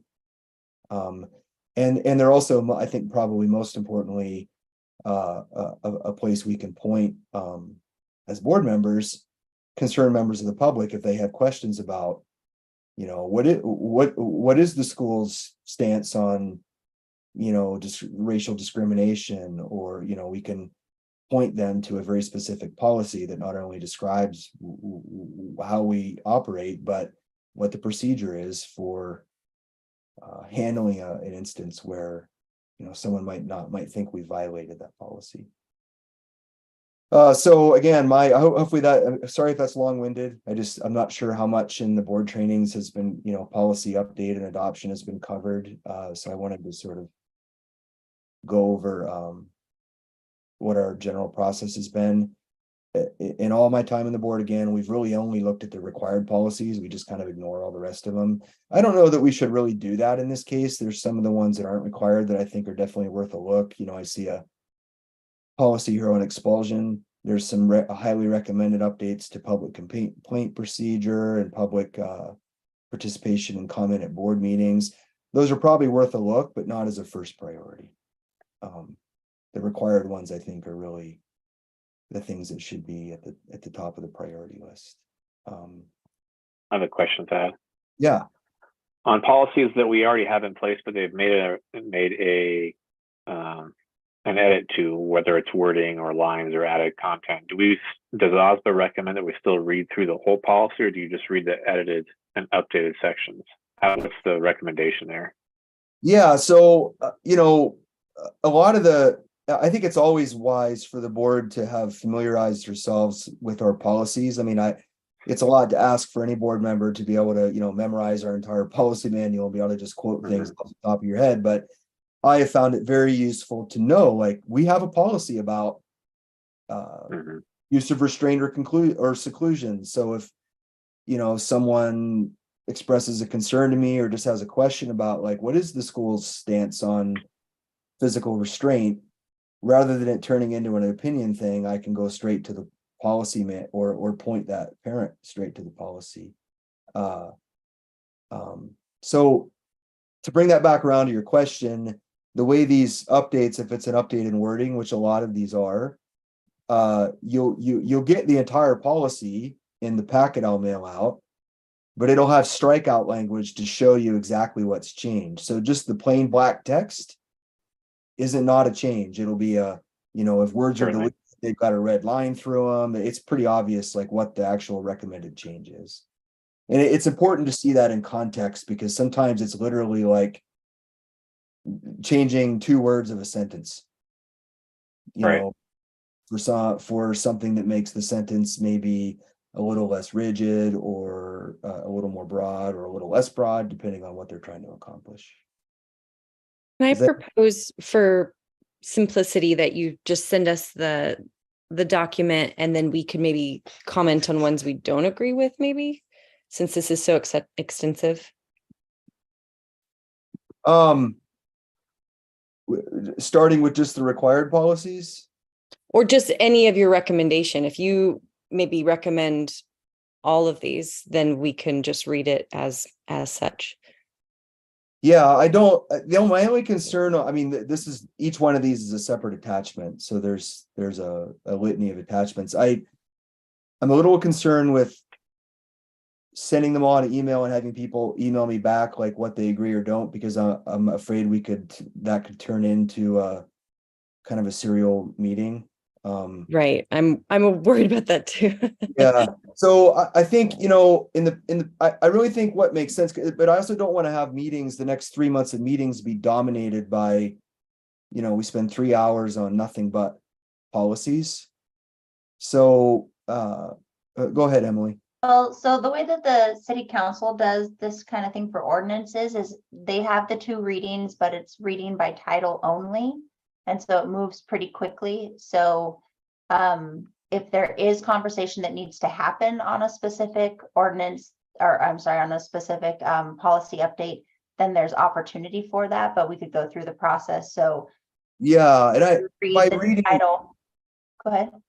I think I might have been confusing what I meant by reading. So by first reading, I don't mean we all sit in a meeting and I read the whole policy to everybody.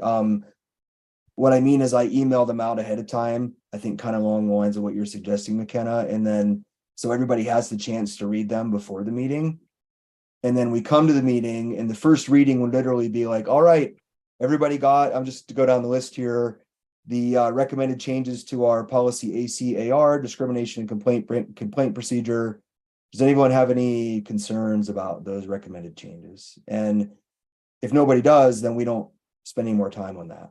Does that make sense? Yeah, I think that that's great. And I also don't understand if it's a required policy change, is there discussion to be had?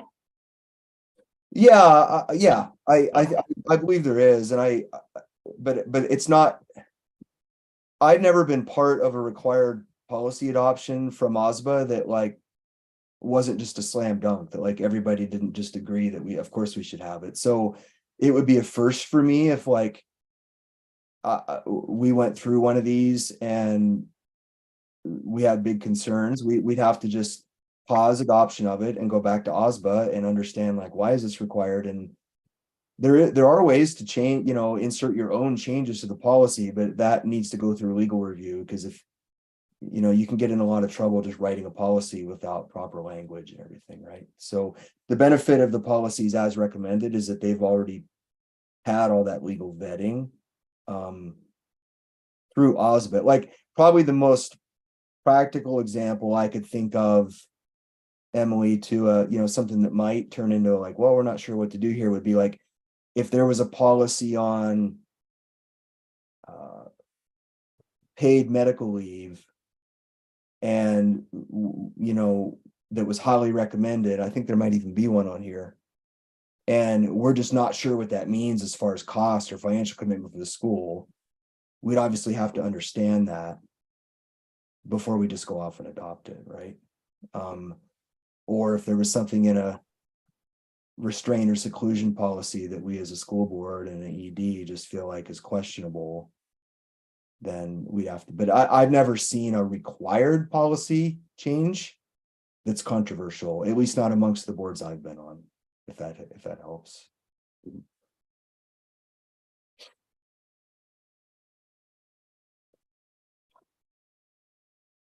So the next steps, Thad, you're going to send us out these required policies with the red line. We'll look through them and then we'll do the first reading at the November meeting.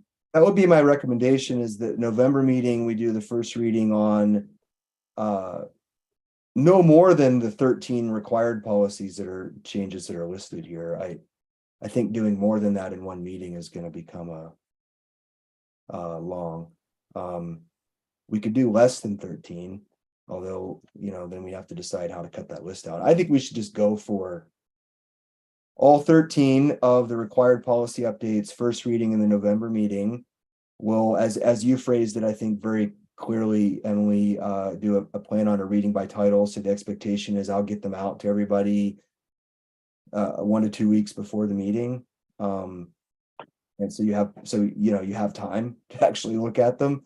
And then we'll do it by title only. And if there's a couple in there that it turns out there needs to be discussion and we're not going to have time in November meetings, then we could pull those out and make time for more discussion on those.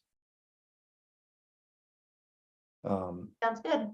That sound, I want to be careful here not to, because you know, sometimes these things are accomplished by like a policy committee, and I'm kind of serving the role of that entire committee right now, and I don't want to come across as like trying to like short circuit the process with some kind of a secret agenda in mind, or you know, not bring certain policies to the board if you know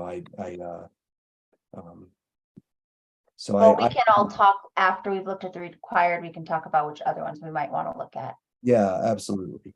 I mean, to me, after the required ones, it gets a little more subjective in ways, because like I see some that stand out to me that I think we should really take a strong look at, and others that, you know, I don't really see a need to, but that's just from my own limited perspective. So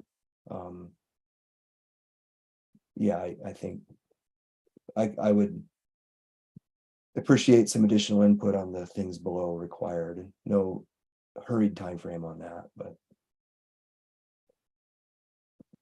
Thank you, Thad, for lining out all this work. And I don't view you as having an agenda there or being the work of it. I mean, it's a lot of work, the work of more than one person, but you've done an awesome job of collating this and getting this all together. And I look at you as just, you know, plainly a clearinghouse of showing us what all we need to do, and then we'll work through it as a group. And okay, I appreciate it. I appreciate the time you put into it. Yeah, no problem. I'll plan on having the stuff out to you guys in the next week or two, so you have plenty of time before the next meeting. And if you have any, you know, you come up with any questions in the meantime on the policy manual or just how school policies work or any of that, I mean, I don't want to speak for you, Matt, but obviously as a very experienced administrator, you know this stuff forwards and backwards. I feel like I'm knowledgeable enough to answer, you know, quite a few questions, and I'm happy to do that if anyone has questions about it. I'm also happy to say I don't know when I don't know. I promise I won't make up an answer. I know in the past also, Thad, you've read them as the board chair, and so I'm happy to do that. That way you don't feel responsible for doing all those jobs that are kind of not on your. Either way, I don't mind doing it. If I prepared it, it's fine. I mean, the burden to actually read the recommended policy update is really on us as individuals ahead of the meeting. Like it won't be an efficient if we have to pause for everyone to read through it. At the same time, like most of these policies really aren't long reads. They're like maybe a couple pages, not rocket science, in my opinion. You know, it's just, you know, discrimination complaint procedure. I mean, it clearly defines what's considered discrimination and how to handle a complaint if you feel an incident has happened. It also defines responsibilities that fall on administrative and school staff if, you know, something like that happens. They're not rocket science. So I think you'll all find it actually a fairly educational opportunity to sort of beef up all of our familiarities with the school's policy manual, which is super important. Yeah, and could I add something when you're ready? Yeah, sure, certainly. I just wanted to say that I am, in my experience in several districts, the policy component of a board meeting usually takes a quarter of the time quite often, unless there are no OSBA policies, which is rare that they're sending out. I know this Spencer guy, I'm forgetting his last name too.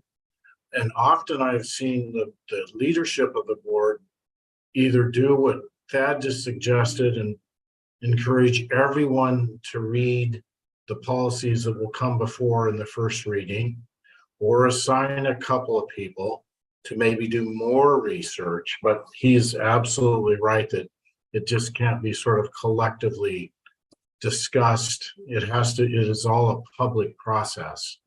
And these policies, like he's indicating, are all basically originate out of legal type situations. So if a board isn't consistently adopting policies and something comes up, they could be in some trouble.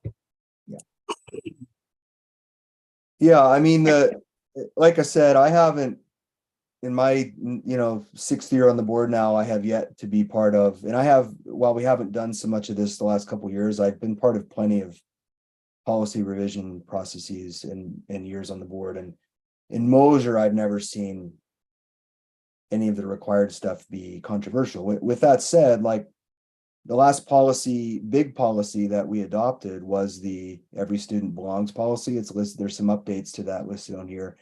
And also a new policy around discrimination and what are called bias incidents.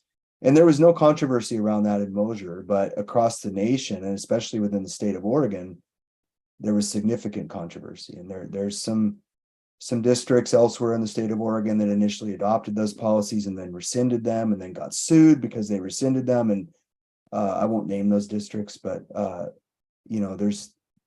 it's important to know as a board member, read it and make sure you support it. And but I would be pretty surprised if any of these are come across as all that controversial to this board. I'm going to go out on a limb and just go ahead and say that. I suggest that we move on to Yeah, the sorry. of the Yeah. agenda. It's getting to the point in my house where bedtime's gonna have to happen soon. Yes, thank you, Fad, for that presentation on the policies. I'll just give a brief meeting minute update. So after our last training with OSBA, and I looked into it as well, our going forward, we'll be posting not only our videos online, but we'll also be posting an agenda with notes with actions taken. So there'll be a document that accompanies those, so people can look and see where in our meeting we worked on something, so they don't have to watch the whole meeting video to know what's going on. They can look at the agenda and look at notes that are added to the agenda by our board secretary and see, thank you, Marie, and see any pertinent things they want to look at kind of in that order and be able to find that stuff. It's easier. So that'll be just a change going forward that we'll have that'll accompany our videos.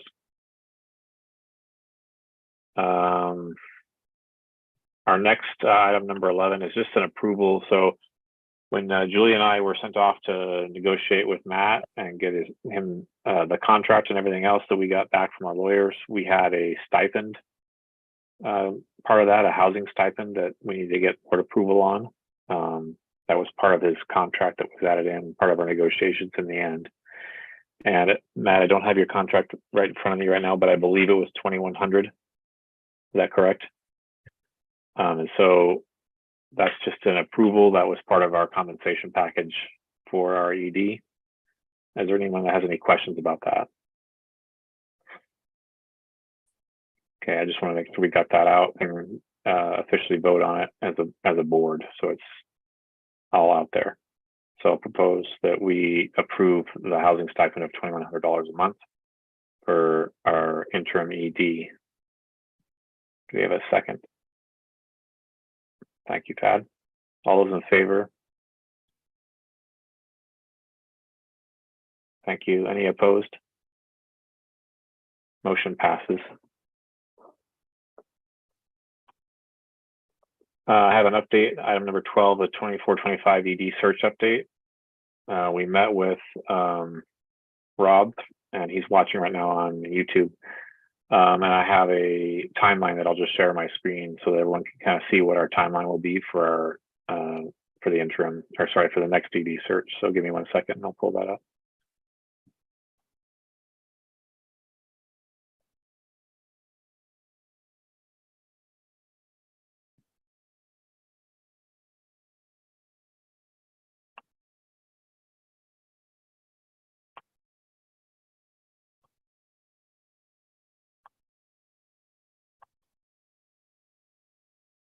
All right, so this was prepared by Rob Hess after our last meeting with him, which was our first in-person meeting. And this basically just gives out a timeline for us to be aware of. I'll forward this to all board members, that way you have it if you don't already have it. And this will just give you an idea of where we will be at different parts of the month or the months ahead in our search. We have a few different phases here: the recruitment phase, which we're in now, the development of the application. We have some changes to our job description just based off of the changes from interim to non-interim, things like that, that he's recommending. And then it goes through phase 2, which is the interviews, and then the selection process, and in the end, the announcement, which is tentatively scheduled for March 25th through April 8th. Are there any questions about the search process? From our meeting, Rob's he's very experienced in doing these things. He spoke also of using Indeed to get the job description out there and posted, but felt that he was very confident we get a good group of candidates based on the timing that we have going on here in this line item timeline. And there were no concerns in his part about the job market or anybody out there that we may there were some people asking whether we would attract a good group of people, and I think we will. So he seconded that. Okay, just want to make sure everyone's aware of that. I'll make sure that all board members have that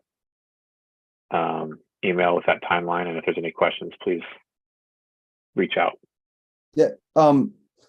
Dan, quickly.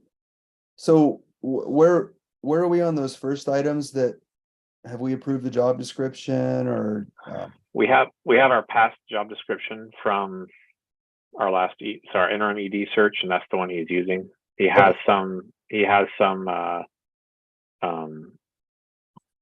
I think edits that he wants to see in there, but I don't think that, I'll have to go back and read the email. I don't think they were big things. They were just cleaning up, maybe adding in some other desirable traits, like if you're bilingual or things like that.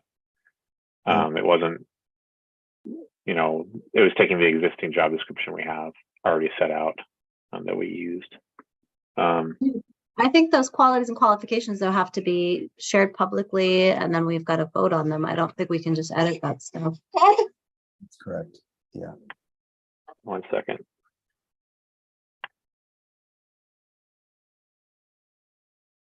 So his notes were remove interim from the title, add bilingual qualifications based on the conversation. And we need to add that Mosier Community Schools is an equal opportunity employer. So Julie, what was your recommendation moving forward from here?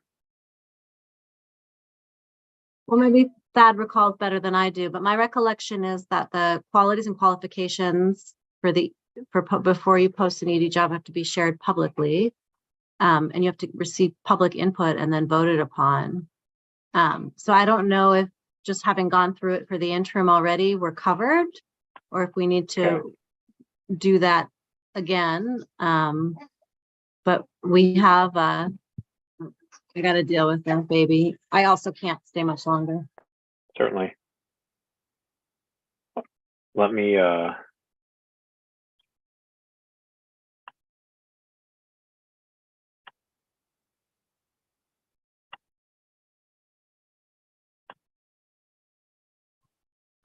believe in this timeline, the posting of the application isn't until November. So I think we'll be able to include that in our November board meeting.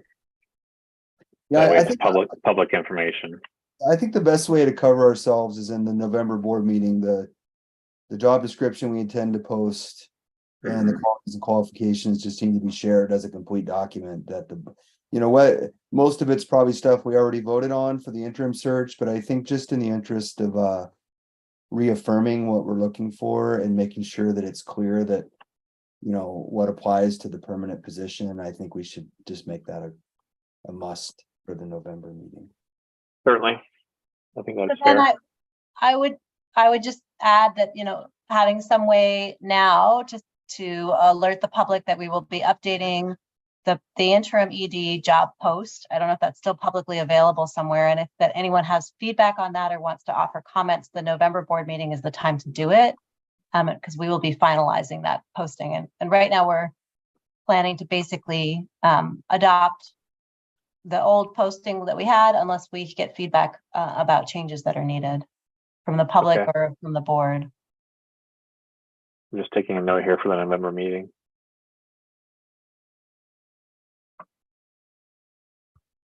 And maybe we can post with the notes for this meeting, that interim ED job posting, Marie, so that folks have a copy of it.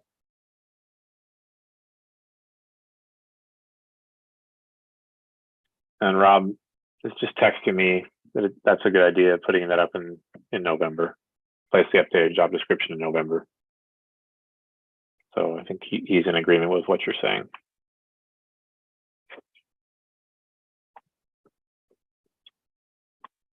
Okay.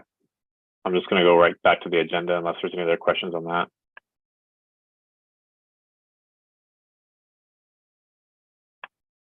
We have the calendar. I'm sorry that, so we've reached 7:30. We've been here for 2 hours now. I know people are getting ready to, button up for the night and put kids to bed. Do we want to proceed with the rest of our, we have 1, 2, 3, 4 more items on the agenda. Go ahead, Avelia. I'm okay with tabling class Dojo for Okay. a next meeting. I have a high interest of hearing the bond measure and the committee reports. Okay. How does that sound to everybody else? We also have a calendar item in there, Emily. Yeah, the calendar, maybe I can send, or I don't know if we did, but I can send it out to everybody, and then maybe everybody can just reply directly to me if you have any additional input. There's 3 pieces down on the bottom that I didn't know what to do with just because I haven't been around long enough. So those might require a little bit of input or conversation at some point, but I'm happy to get input via email and then bring a more finalized calendar for us to approve next month. Okay, sounds good. I would just caution against collecting input over email, because I would say, you can circulate the calendar and your questions, but then let's discuss at the board meeting. Yes. Okay, I've already got input from Dan, Thad, and yourself, so there's just a couple of people who maybe haven't had eyes on it yet. But yeah, so maybe I can just collect if there is any additional input, and then I'll have that so it can be a quick conversation next month. Emily, the reason I'm saying that is because we can't have a serial meeting where you're like collecting input from each of us individually. We need to discuss it as a whole to not violate public meeting law. So she could gather it though independently, as long as all the board members aren't doing it. So if you BCC'd everybody and just gathered all the information and presented at the next meeting, and then we're not violating that. It's not a serial meeting at that point. That's as long as you're my understanding. Is that off, Julia? I defer to Thad. That seems like a gray area. Yeah, I mean, it is a gray area, but as long as what you really want to avoid is, like, if you send out the calendar, Emily, and ask everybody to send you any input they have, and it ends there, that's not really a serial meeting. If you send it out to the whole board and then Marie says, well, I think we should do this, and then I respond to that and say, no, I think we should do this. Now that starts to become a serial meeting. It's a lot like a discussion, right? Yeah. That's had over email. If you're providing information, which sending the calendar out is, and you collect input just so you can have that collated for the next meeting, I think that's probably okay.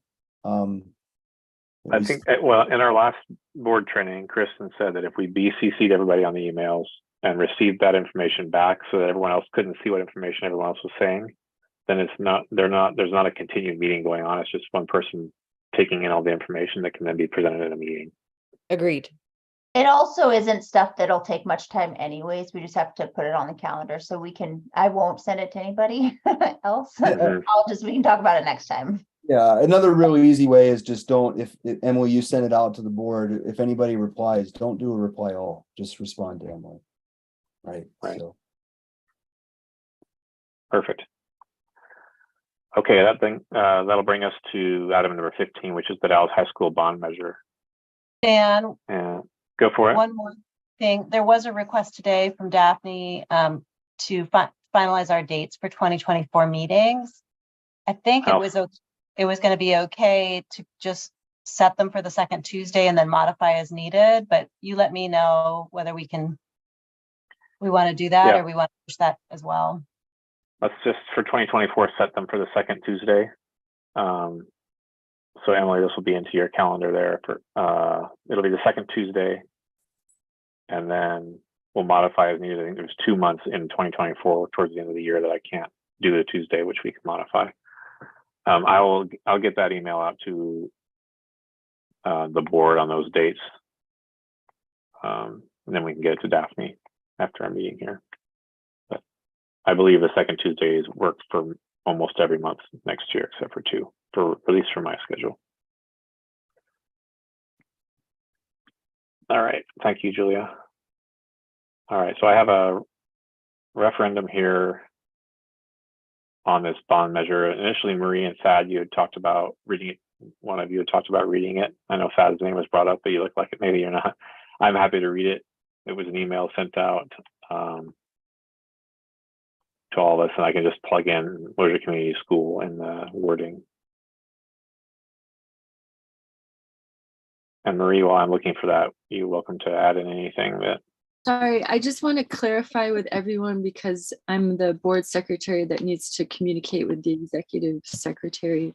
So regarding the setting of the 2024 calendar dates, do I have the green light then to send Daphne a new document that states that the dates of those second Tuesday meetings, and then have a mention that some dates may change? Is that?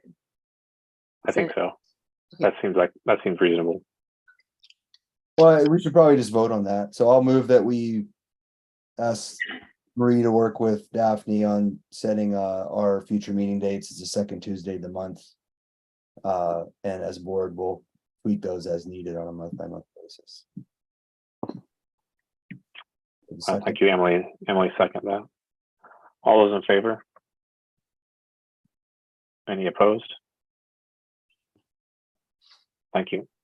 Motion passes. Okay.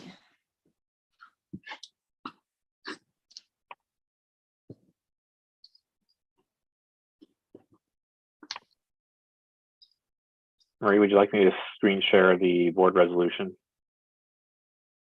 Yes. Thank you. And then I'm happy to read it if you'd like me to do that. Sure. Thanks. Okay.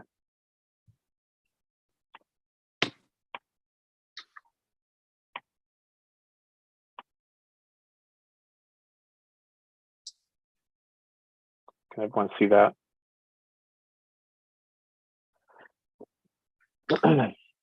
So I'll just read this resolution, and then we can vote as a board on the resolution. If that seems like the appropriate order of operations.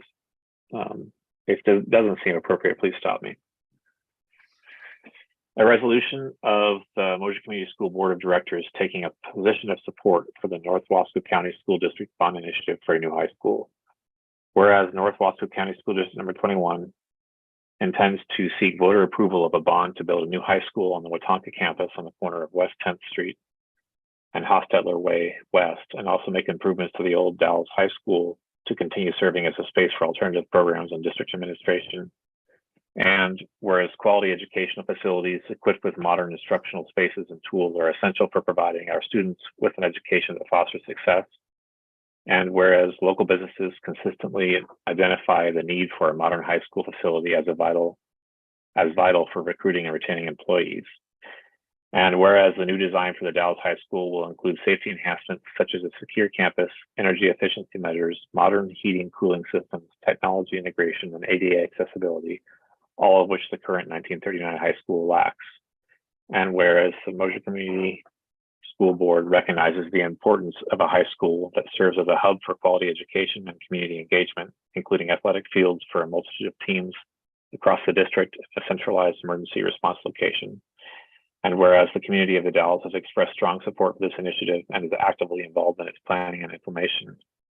Now, therefore, the Mosier Community School Board of Directors of Oregon hereby resolves to take an official position in support of the North Wasco County School District Number 21 bond for a new high school.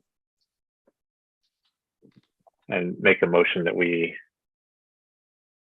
vote in favor of this resolution. I Can I second. get it? Thank you. All those in favor? Thank you. Any opposed, voice your opposition. Motion passes. Thank you, Marie, and thank you for all of the public that wrote in support of this. It's a great investment in the future of our communities and of our children.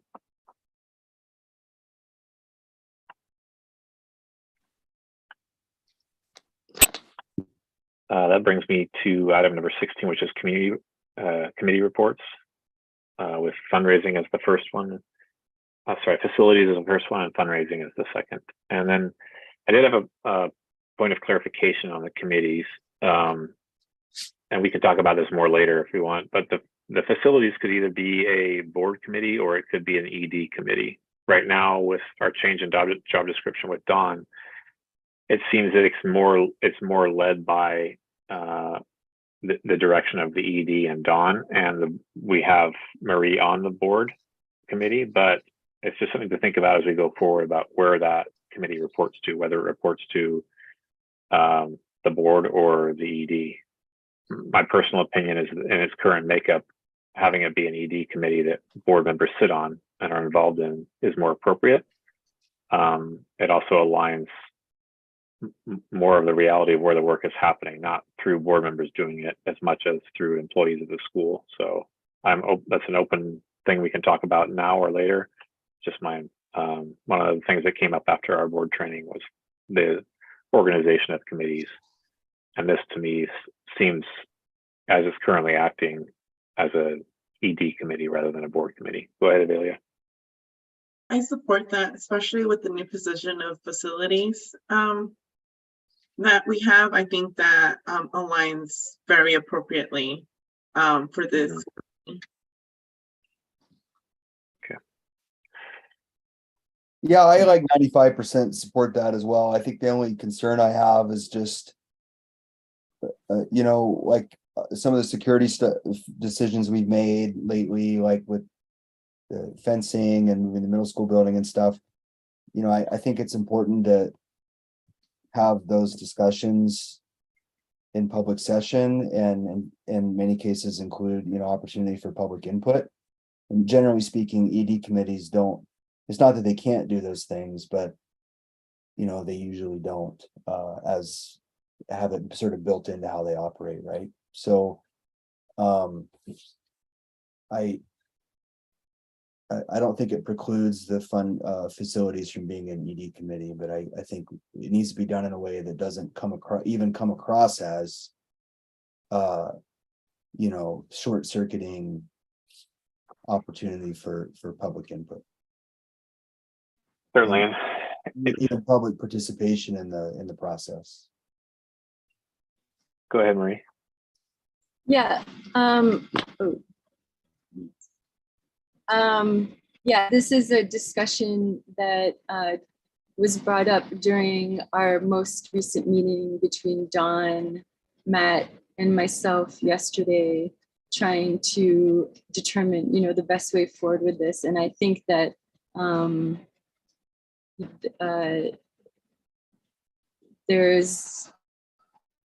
I personally feel a great case for why this should be an ED, an administrative-led committee. Also, I think we all three yesterday agreed that it would be very important to make sure that we have a public engagement. So what the facilities, nutrition operations and logistics manager and I are working on at the moment is coming up with some public meeting dates that would work for their schedule and in light of all of the work that this person has to deal with. So I personally am open to the idea of this becoming an administrative-led committee. I would like to contact Kristen Miles to see if we can have some kind of hybrid, I don't know, we have ED-led facilities committee, but with the requirement that we have public meetings quarterly as a way to allow the facilities manager to be able to do their work, but also make sure that we're getting public engagement in the community at the table. I don't know what folks think. I think let's reach out to Kristen and see what her guidance is on that, and then come back in our next month's regular meeting and make a decision on what we want to do there. Okay. Does that sound good?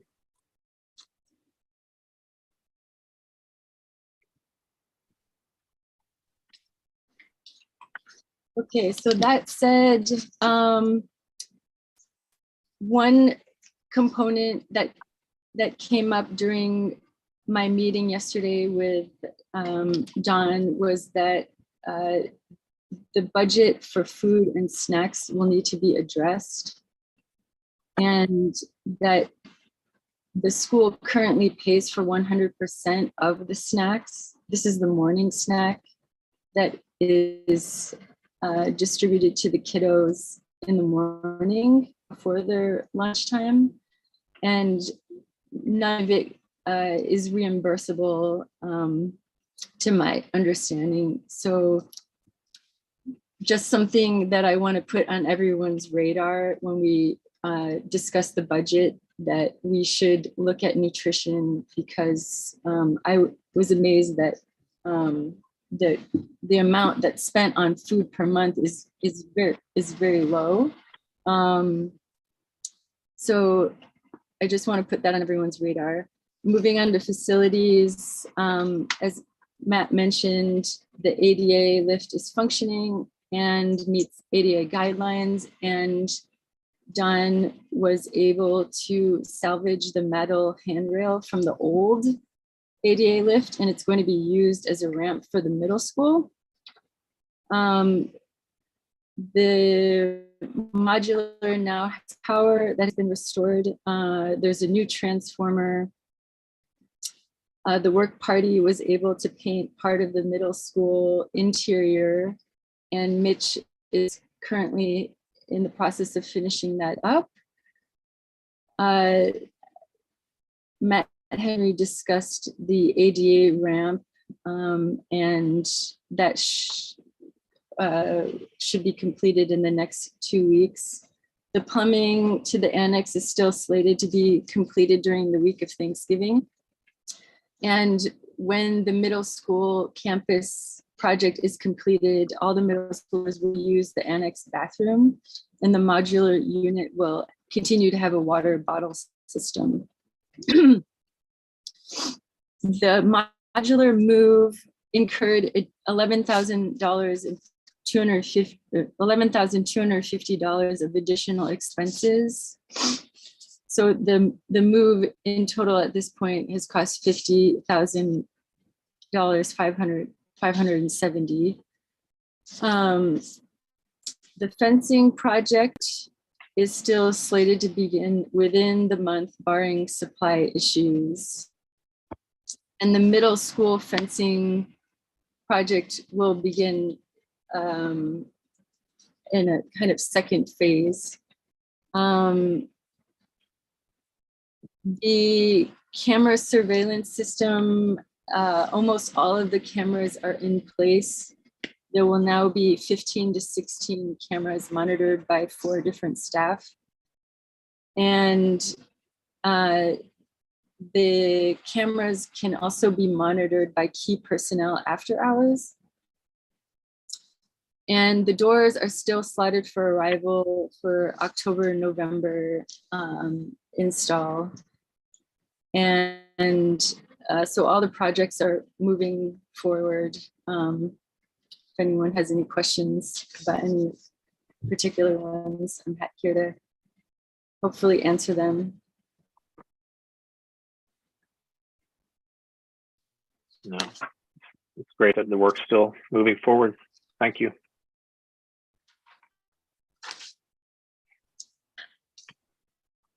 All right, without, oh, go ahead, Continuing McKenna. on with the facilities, obviously the playground, of course, is part of the facilities. Do we want to wrap that up there? I mean, since it's fully funded by the fundraising we're doing, I just curious.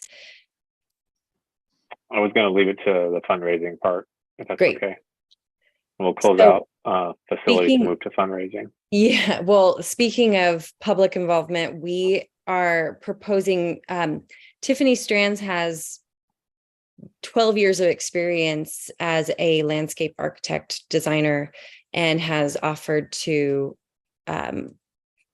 design the playground and the outdoor space for us. And That's so awesome. she is offering that we have a public meeting possibly on October 30th at the gym.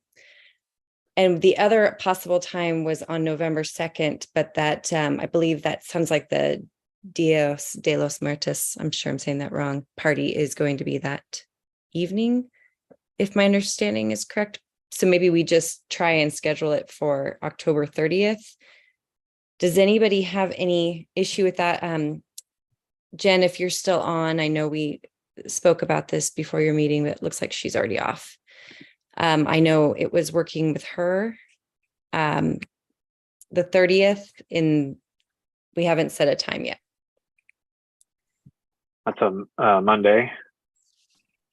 Right, Monday, October 30th, to discuss the playground design and making sure we have all public comments from the community on what they want to see and brainstorming if they have ideas they want to share. Sounds great. Great. The next fundraiser that we do have is going to be skate night on the 27th, and that's for the 8th grade class. Those will be happening once a month. Miss Hogue is taking that on. And then we have, I'm sending out a volunteer list, or Daphne will be, to everyone, trying to make sure that we have, as a charter school, we need a lot more volunteers, and maybe it'd be great to see some new faces. So we're trying to encourage people to maybe, if they can't come to those monthly Tiger's Den meetings, to still be able to sign up for teacher appreciation or donating snacks for the teachers or other volunteer work such as Turkey Trot that's coming up that maybe they can't come to all the meetings, but they can at least participate and help on those days. So really trying to encourage new faces. That's great. Julia, you have your hand up? McKenna, I just didn't catch if Tiffany was donating her time on landscaping. She is. Oh, amazing. Okay, great. Yeah, Otherwise, absolutely. there would be a conflict. We'd have to just address the conflict, but that's great. Go ahead, Avelia. McKenna, if she happens to have any information, I'm happy to translate, but if there's any other information that can be sent to me beforehand, that would be very helpful for me. So Okay. And I would just like everyone to keep that in mind if possible. Yeah, those volunteer lists, it's kind of, there's limited characters. So I'll send you what I have, and maybe we could draft something together. Absolutely. And then also just timing. I think I've just been hearing some parents express that maybe if some of the meetings when they're public in school could happen a little later instead of a 5. I've just been hearing a lot of interest of meetings happening a little later than 5, and I think maybe more of a 6. that's the beauty of this new system is if you want to volunteer for Tiger Trot and you get that group of 5 people, you guys decide when your meeting is. And if one person from that group can come to another of the meetings, and yeah, the more meetings you guys want and when you want them, we'll accommodate as best we can. Thank you. Any more questions for McKenna and fundraising?